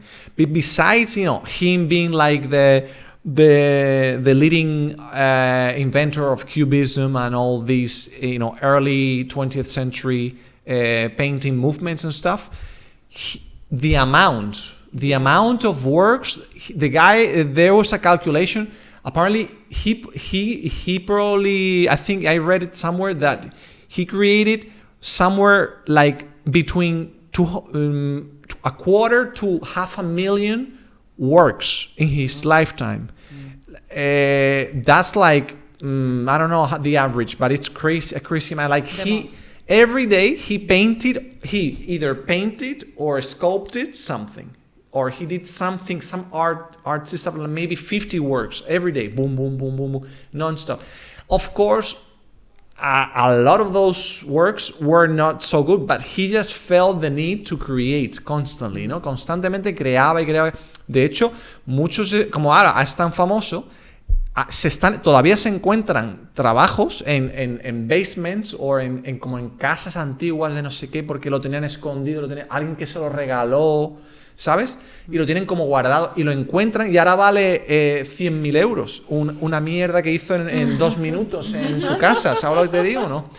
So for me, Picasso is the perfect example of how production can change the game, because of course you're gonna produce a lot of shit. Claro, es que forma parte del proceso creativo. La mierda forma parte del proceso creativo. De hecho, si no hay mierda, no hay cosas buenas, no hay tesoro. Sin la mierda no hay tesoro. Eso así funciona, ¿no? And Picasso es malagueño. Claro, ya está pillando, chicos. Ya tenemos, Ximena ya está pillando el rollito, Malaguita. Para que veáis aquí, ya está el flow malagueño, claro que sí. Claro. Yes, and Malaga also is like a sign of it. Like several years, Malaga was not as this big city, big touristic city, big European city that is now. But you know, like Malagueños keep believing in Malaga. Keep believing. Picasso believed in Malaga. Yeah. Like Spain believe in Malaga, you know. Like. In Malaga, that's why I want to stay here, you know, because I could live anywhere. I work remotely now. Yo podría irme a Russia. I could go to Russia right now and keep working, But don't go. You heard it here first, guys. Lo habéis escuchado aquí. A Rusia ahora mismo, de una propia rusa, cuidado, en primera persona, en first person. So, entonces, bueno, pues nada. Pero por eso Málaga, porque me gusta el rollito. Aquí, the connections are easier to connect with people. Really, really, really good networking. And like, people, I don't know, because it's in between. Like, it's a big city. Okay, I think it's the 6th or 7th biggest city in Spain. Madrid, Barcelona, Valencia, Zaragoza, Las Palmas, Sevilla, Malaga. So it's like the 6th or the 7th. Wow. So, but we still have that little, because this is a very humble city, like a lot of working people in Malaga, you know. So even people that are successful and all the industries that are growing, that are popping out now in Malaga, they are like the first generation that are doing that. You know what I'm saying? Like they still know what having nothing means, because their parents had nothing or they were working class. You know what I'm saying? So we still appreciate all that stuff. But people in big cities, sometimes people become really schmucks really fast. You know, like it becomes more widespread because they are like second generation, like successful. I call this like first generation successful, second generation you know what I'm saying? Like you come from good stuff, like you got a good job, good career, you're successful, that kind of thing. If your father, you know, was a construction worker and he gave it all to give you the chance to study and to prepare and to get a good career, you really are thankful. You know, and you look at life in a different way, you know. Doesn't mean that rich people that are really successful, that come from wealth, cannot be like that. They can also be like that. But you know, it's harder for you maybe to connect with that, because all you have seen in your life is like everything was working out. Yes, you know what I'm saying? Yes, but it's really hard for people that are not as success as their parents are, you know. Oh, you mean not achieving? Not as achieving as their father. As their parent, yeah. That's a whole different ballgame. I have seen that in many friends of mine. Like I went to like really good university, and they're in Bogotá. In Bogotá, la Javeriana. ¿Cómo se llama? Pontificia. Universidad Javeriana. Pontificia, amigos, por los pontificianos, So, no. ¿Cómo se dice? Javerianos. Los javerianos, perdón, los javerianos aquí a tope. And many people have really, really successful parents, and they just want to, you know, live a normal life, have a normal job, and their parents were like stars on TV and so on, and they just wanted to live in the forest and to plant their own plants, and you know, like to escape that much pressure. I see. That's the opposite of my childhood. My childhood was the opposite. I was trying to make my parents proud, but it was easier for me because my parents came from nothing. So when you have your parents up here, You want to climb all the way up. It's like a race. Yes, the whole time. exactly. And well, it's easy and it's not easy at the same time because you have to fight with your beliefs that you were raised with. You know, like, no, we won't be rich. No, you cannot. No, you cannot go to university because we came from here. Blah blah blah. blah It's blah, very blah. limiting. You think the mindset in Colombia, as far as like you think people think it's you shouldn't get too excited about achieving that kind of success because No, Colombia is very competitive. it's competitive. No, It's a really competitive. because within Latin America. Okay, so let's talk about in Latin America, because the most competitive countries, son Mexico, Argentina, Colombia, and Chile. I will leave Argentina for the moment out because Argentina is not all. it's not doing great. It's not doing great But now. I will say Chile, Colombia, Mexico. Chile, Colombia, y México, ¿verdad? Perhaps Peru, Ecuador, but they are not doing fine now also. So The biggest amount, the biggest populations are Mexico, Argentina, Colombia, y what's the other one? Hay cuatro. Brazil. Brazil, yeah, but I don't. think Brazil is yeah. one of the most competitive Brazil. economies. Yeah. Yeah, the most. Yeah, but I strong. take them out because they don't speak Spanish. I usually think of Spanish-speaking countries okay. in Latin America, Latin but obviously Brazil is huge too. Brazil is like this. What about let's talk about the same. I'm gonna bring it all the way to the Eastern Europe because what about in Eastern Europe? Because Russia is like the top country in Eastern Europe, obviously.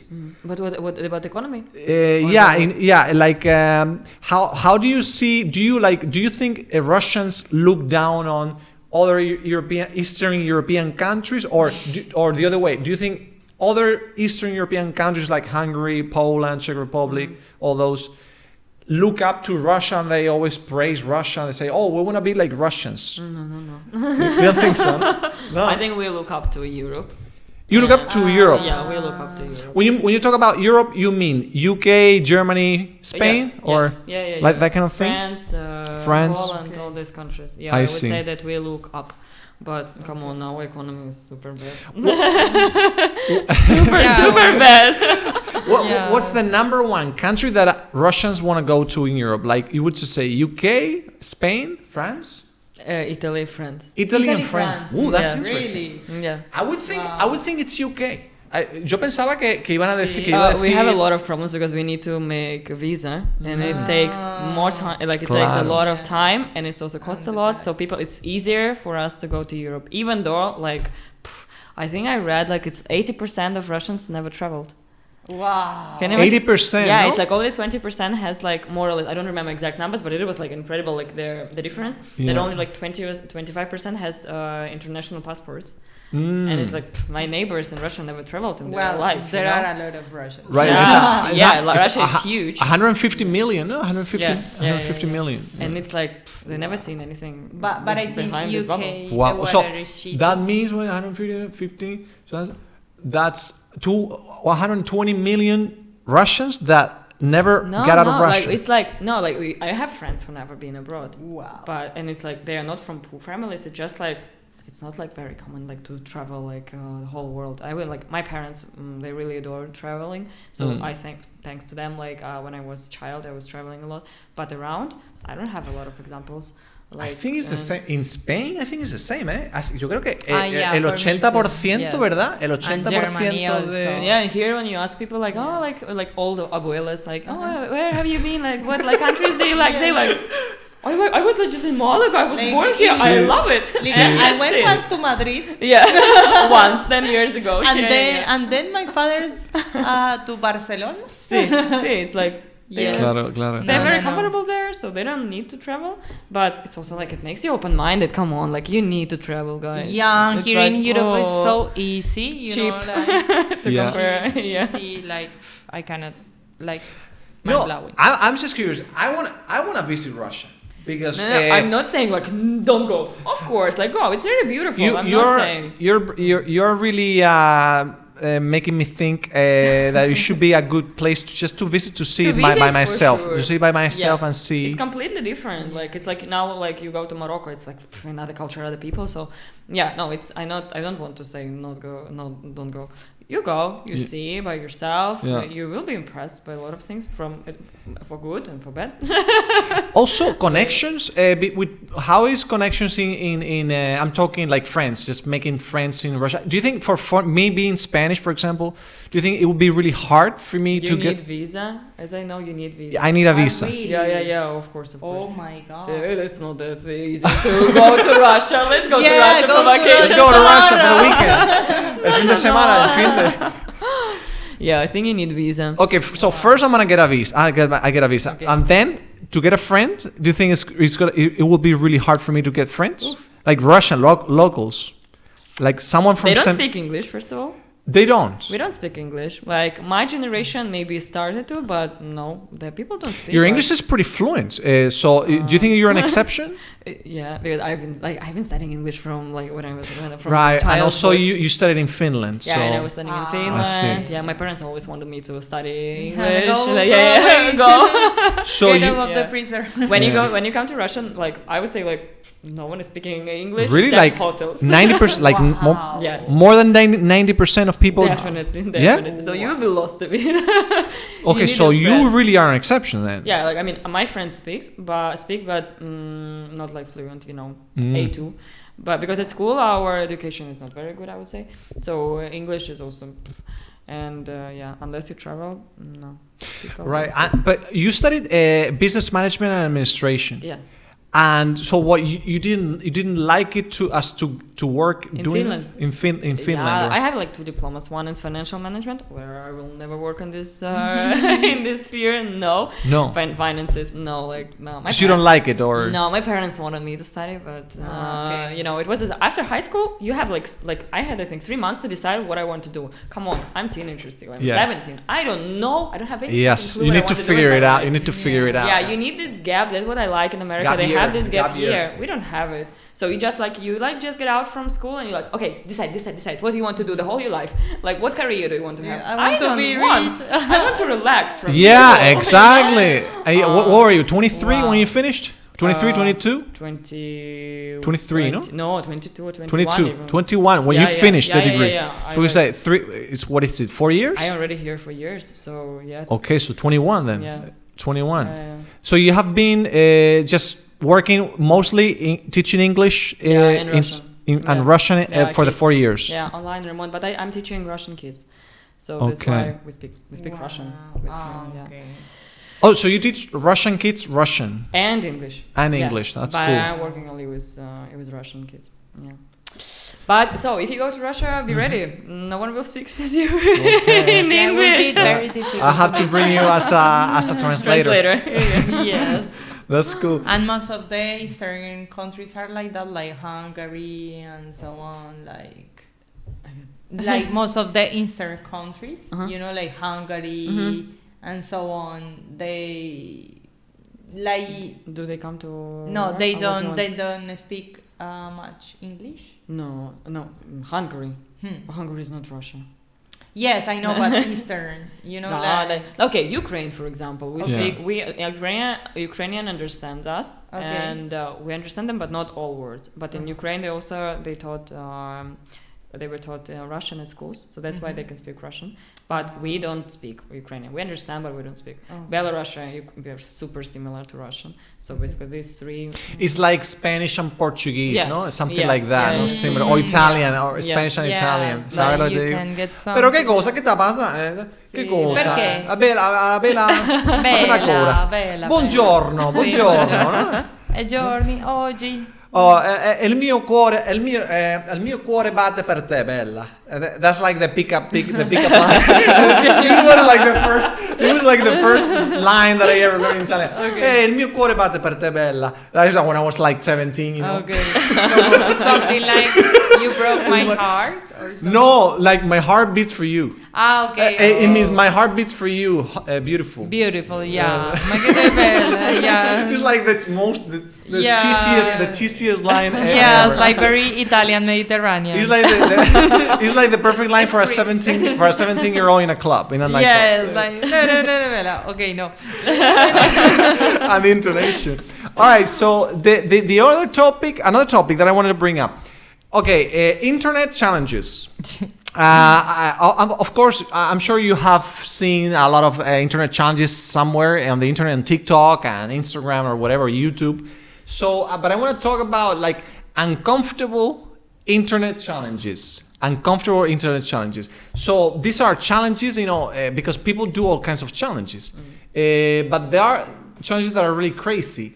For example, this one was a tendency, a Christmas trend, where it was, dice, contarle a tu madre que su famoso favorito ha muerto. So this was, kids came up to their parents and they told them that their favorite childhood, celebrity just died. And just capture their reaction on camera. Y los padres pues se ponen a llorar, muchos se ponen a llorar, they start out crying, they get really upset, So this is just like a funny, like an example, ¿no? A ver, aquí, espérate, le voy a poner audio. El Esteban. ¿Qué dices? Le ha atropellado su expareja, el torero. ¡No me jodas! Hostia. Pues, madre mía. Ay, sujetame que me desmayo. So I faint, I'm gonna faint. Right. So this is just like so that you see the way it works. So and this is just an example, but there are a lot of other challenges. For example, I'm gonna show here. I had some here. What was it? This one. What is this? Oh, this was. Remember this one? Watch out! The cheese challenge. So this one was just throwing cheese. Have you ever seen such a to thing? the babies' faces? The babies' faces. That's the challenge. That's just throw a piece of cheese to your baby's face. Of a bizarre new cheese like boom, challenge. like that. But there are thousands of videos like this.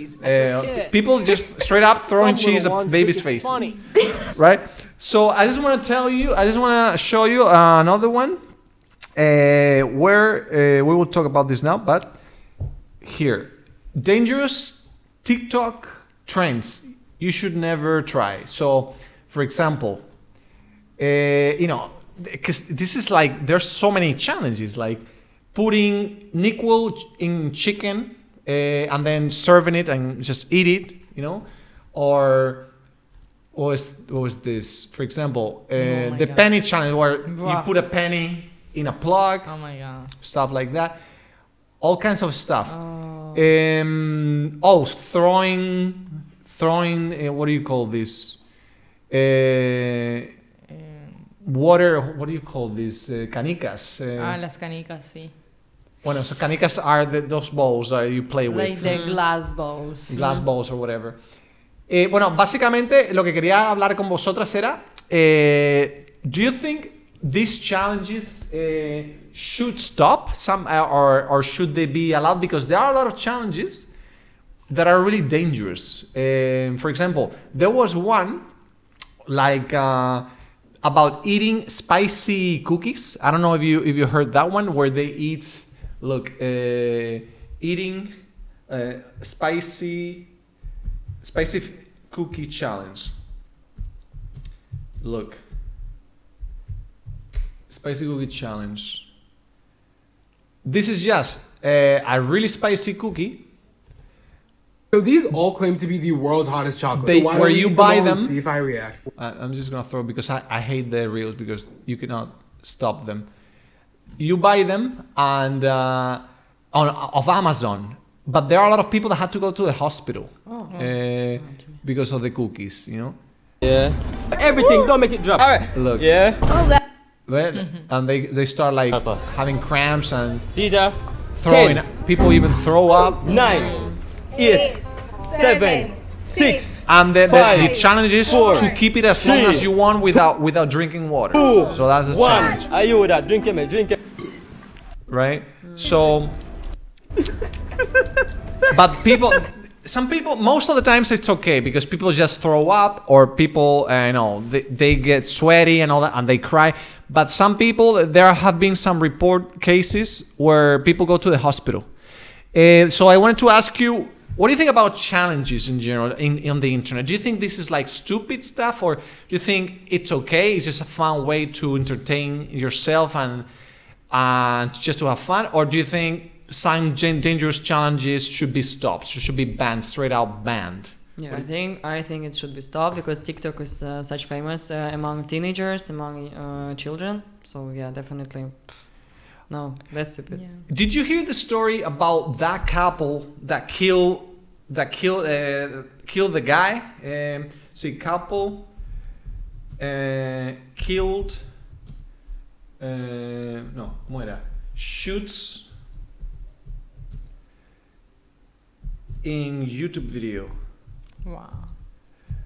This was a couple, a Latino couple. Thing is, I don't remember the exact news, but it was a couple where basically I'm just gonna explain it. So it was a couple, right? And they made like a lot of videos together, like crazy stuff. And the couple said, "Okay, do you think I can shoot my husband?"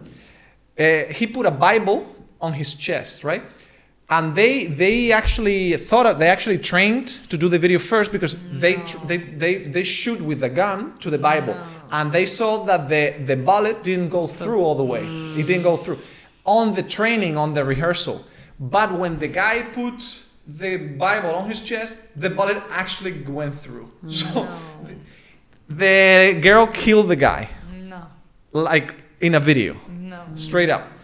So this was huge because it raised a lot of alarms online about how far you can go to make a clickbait video and to make a popular video online, right? Yeah. So that's why the challenges, these challenges is sort of that, not so intense because it doesn't happen that often that people die. But there are situations that are become really uncomfortable, like people throwing up or people ended up in hospital. Well, my master final research work was about it. You know, like what challenges? No challenges, like how Instagram and Facebook affects young generation's mind, like neurologically, you know, like the substance they produce while consuming social media. Yeah. But it's related with challenges because a study came out, and the study was like, it is scientific proof that the Instagram, Facebook is twisting girls and boys' mind about their own bodies, about everything, and challenges are kids are dying while doing challenges, and not just dying by doing stupid pranks, but dying out of not eating, out of not, you know, like developing eating disorders. Yes. Out of online support. I see. You know, so like it is needed to do an auditory of the content. All right. Yeah. The other day we talked about that on another video about how we talked about how TikTok is becoming a society psychologist because people go to TikTok to learn stuff, and they go to really to entertain themselves. But teenagers, because they don't know better, sometimes they end up like believing whatever is said on the TikToks. So they take it for what it is, you know. So, yes. And they don't compare, you know, no comparan, no tienen como referencia, ¿sabes? Y es chungo porque claro, si tú no tienes ahí, porque claro, a mí me gusta, I like TikTok, I watch TikTok, I use TikTok. You should use it wisely.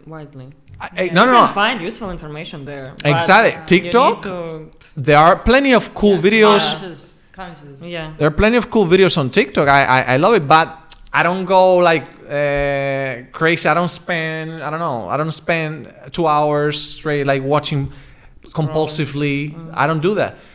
I watch a video I like, okay, and then I'm gonna do something else, whatever, you know. But I understand that kids, if that's all they do for 3 hours straight, boom, boom, boom, boom, boom, it can really affect your mindset, you know. You talked about something like more than mindset. It's like the chemical structure of your brain. Habla de eso, del chemical, you know, the chemical structure.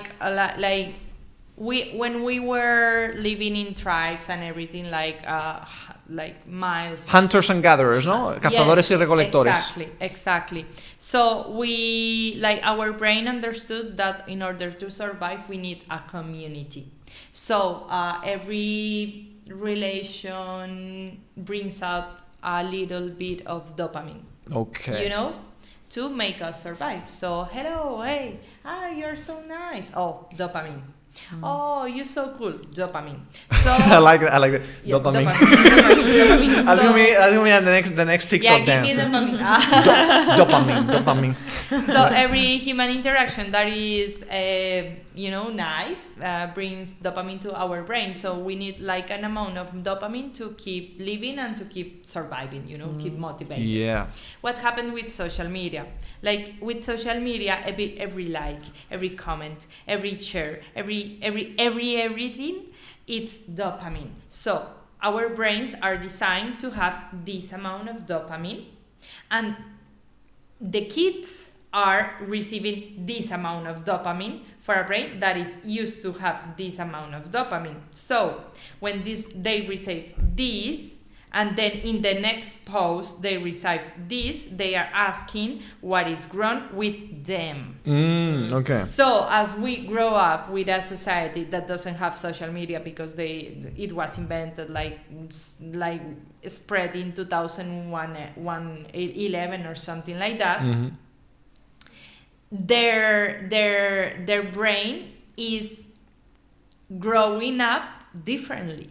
Because it is overproducing. Overproducing dopamine, yeah. Exactly. Yeah. And that's really because it has dealing with addictions. The impulse control in brain is developed from 1 to 7 years old and fully until 25 years old. So before, we have that, we were grown up when social media entered, enter in our lives, but they are not, and they are developing their brain different. That's why now we see news like the kid shot their friend because the friend win over him in a video game. Well, the kid doesn't have impulse control because the kid has excess of dopamine in their brain, excess or any substance that shouldn't be like that because it is not designed for it. There's do you guys know Reddit? Voy a hablar de esto que tú estás hablando. Yeah. ¿Sabéis Reddit? La website que se llama Reddit. Es una website americana que básicamente son comunidades. Es like communities. The table is completely tilted, ¿no? Pero no sé si la he movido. I don't know if I put it like that. No sé si lo fui yo al principio, si se ha puesto con la movida. Esos son los chemicals in the brain. Moving the table. Perhaps I move it to sit down. Your chakras are opening up, are taking over the table, ¿no? No, mira, en Reddit, this is like it's like a website where it's like Twitter or not Twitter. It's a mixture. It's a weird site where a lot of people comment about stuff, but they form communities. The cool thing is the communities because they make up like what's called subreddits, which is like sub communities, where they talk about specific stuff. For example, you like bears. There's a subreddit about bears, and all the posts and everything is about bears. And one of these, I love Reddit. I'm always looking at stuff. I actually like it way more than TikTok, for example. Okay. Porque ahí puedes ver movidas de 1000 cosas, gente hablando cosas súper específicas, me encanta. So there's a subreddit called Instagram reality. Instagram reality. This is a cool subreddit because they show different pictures of people on Instagram where they show like the actual appearance of the person and the filtered pictures on Instagram and how they differ, no? And it's crazy how people try to put. Look at this. Shish. Look at this. Look how people. Look at the way people Try to sell them. try to, to show themselves to the world, And teenagers believe in it. Porque claro. That's the saddest part. Look at this. Or look, look at this. Someone there posting this on their LinkedIn. Oh man, this lady got a job the first day she posted this picture, I'm sure. All right, let's see this one. What is this? I think they're posting this because I think he's retouching his face or something. Yeah, because totally. guys, there's this thing where guys cheekbones. The yeah. What do you call those? Cheekbones. The chimbos, yeah. Where they the cheeks, the cheekbones, yeah. They want guys are supposed to, like the square faces are really sexy, So some guys, even though this guy is hot, this guy is a good-looking guy. He's ripped out of his mind, so he's probably doesn't need that. But probably his pictures, he actually does. He uses a lot of filters to look like this. I wasn't showing this guy. I'm talking. And tattoos. Tattoos are huge too. Tattoos. What do you think about tattoos? Because, listen, I have talked to girls, my sister, and most of her friends. My sister has a lot of friends, right? Because she was with a guy. Okay, she was with a guy for 14 years. Wow. My sister. She's in her mid-30s now. And she was with the same guy, she lost her virginity with this guy, and she stayed with this guy for 14 years. But for the past 5 years, she's single. And she doesn't want a boyfriend, she just wants to enjoy life because she was in a really, for such a long time, in a really, trapped relationship, the old story, jealousy, controlling. Toxic. Wow. Yeah, toxic. Old guy, old mentality. Old school. Because I come from a conventional family where you don't know better, so you just get that. No, and my sister got into that. Anyway, so now she has a lot of friends because she likes to have a lot of girlfriends and all the friends to hang out. Exactly, to grow her circle and to have a lot of possibilities. To have a lot of stuff. So they told me that. All the girls, all my sister's friends love tattoos. Hoy me ha enseñado un tattoo aquí de una rata, because ella tiene una amiga que es la rata, le llama la rata, she called it her little rat, and they all tattooed little rats, like a fancy rat, not like a naturalistic, but like a fancy Disney rat, They tattooed a little rat, like 3 friends, her, my sister, and 2 friends. Exactly the same tattoo because they want best friends forever, BFF. And they,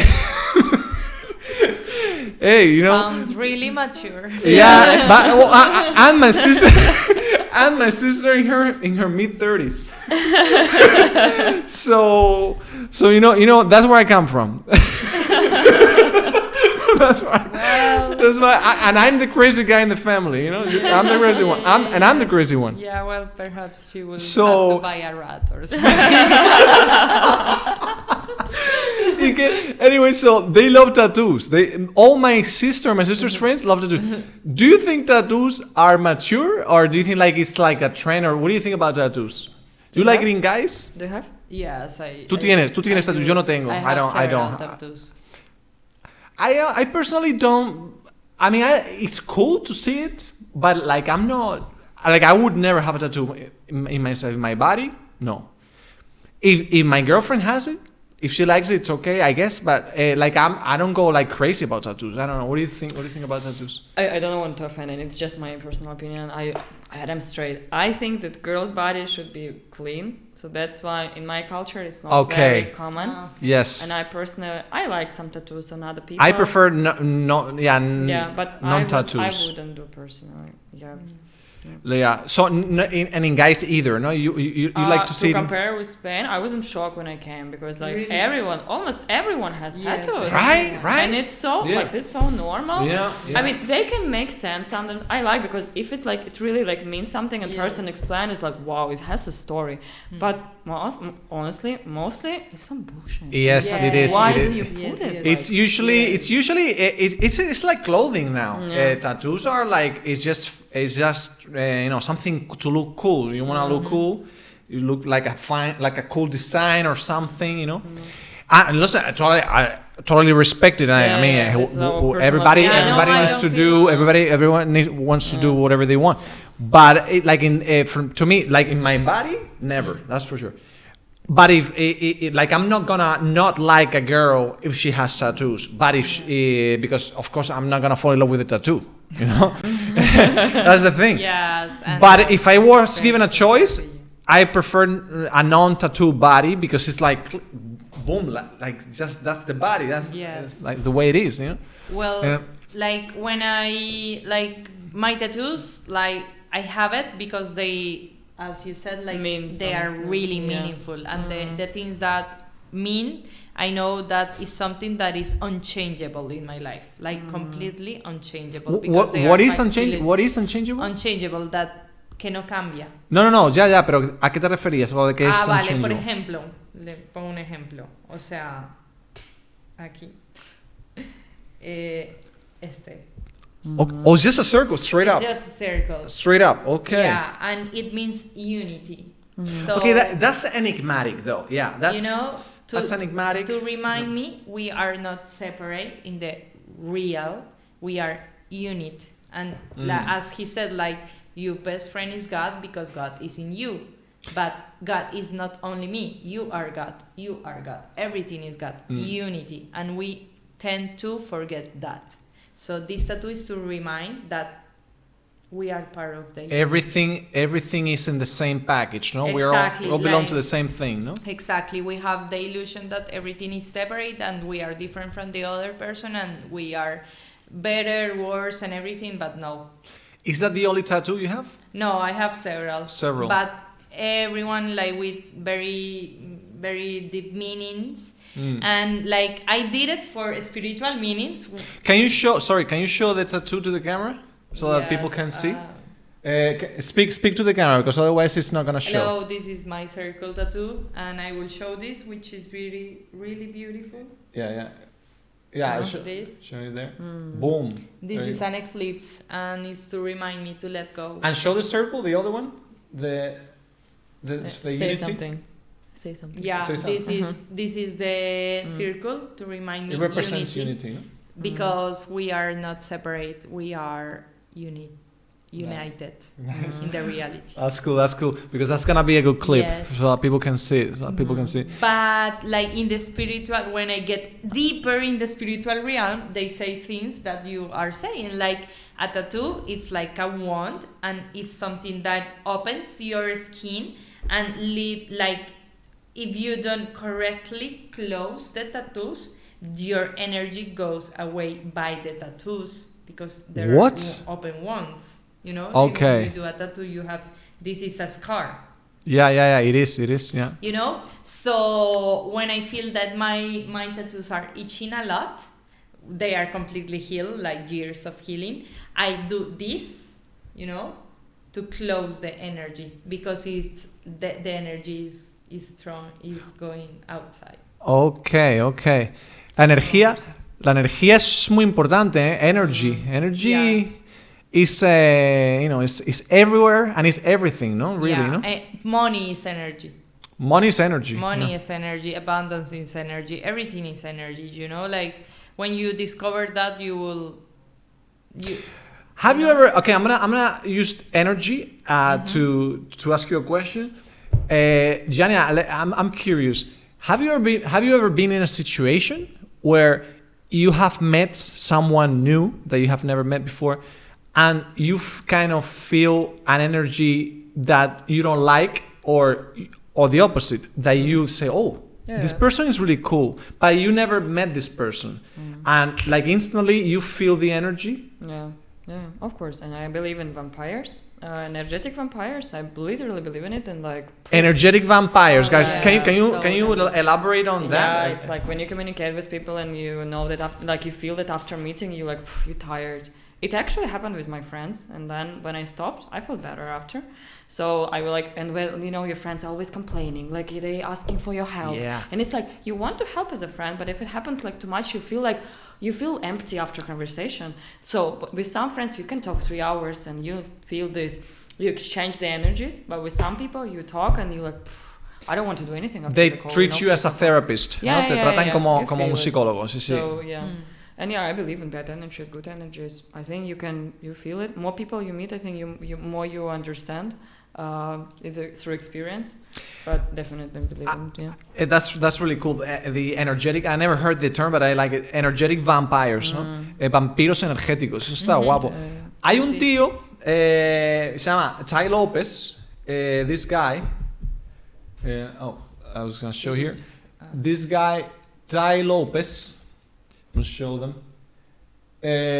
Ty Lopez. So this guy, he's an entrepreneur, an American entrepreneur, writer, motivational speaker.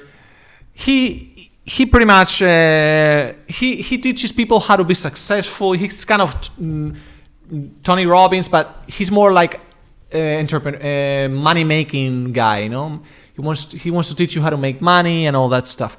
I like something, an idea that he talks about a lot, and it's the 33%, the 33% idea. It's like this. So you should invest 33% of your time helping others that are below you, or not below you, but helping others that didn't get to where you are and they want to get there, but they still are not there. So you should communicate and actively engage with people that are you should invest 33% of your time with this kind of people to help them. 33% you should really focus hard on people that are at your level, to have a connection with people that are at your level, to keep building your circle and to keep connecting, all that stuff. Also to feel like you have friends because they're at the same level. And also 33% of your time, the last 33% of your time, you should invest in people that are above you. Going to seminars, talking to people that are way more successful than you are at the moment, so that you someday can be like them, and just trying to learn from others that are way above you.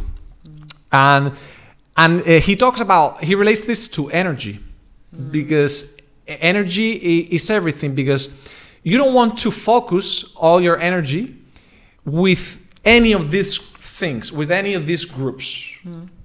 100% of your energy in any of these groups, your life would be unbalanced. Because if you focus 100% of your energy in people that are below you, to help them and everything, it happens what you're mentioning, energetic vampires that suck up all your energy, so you don't function, no funcionas, en el resto de tu vida ya no funcionas. And if you spend 100% of your energy in the middle with people like you can become an asshole for people below you, because they think, oh, he thinks he's too good for me to help me, or to give me advice, or to hang out with me. He doesn't want to hang out anymore. Te conviertes en un gilipollas para los de abajo, ¿no? Vale.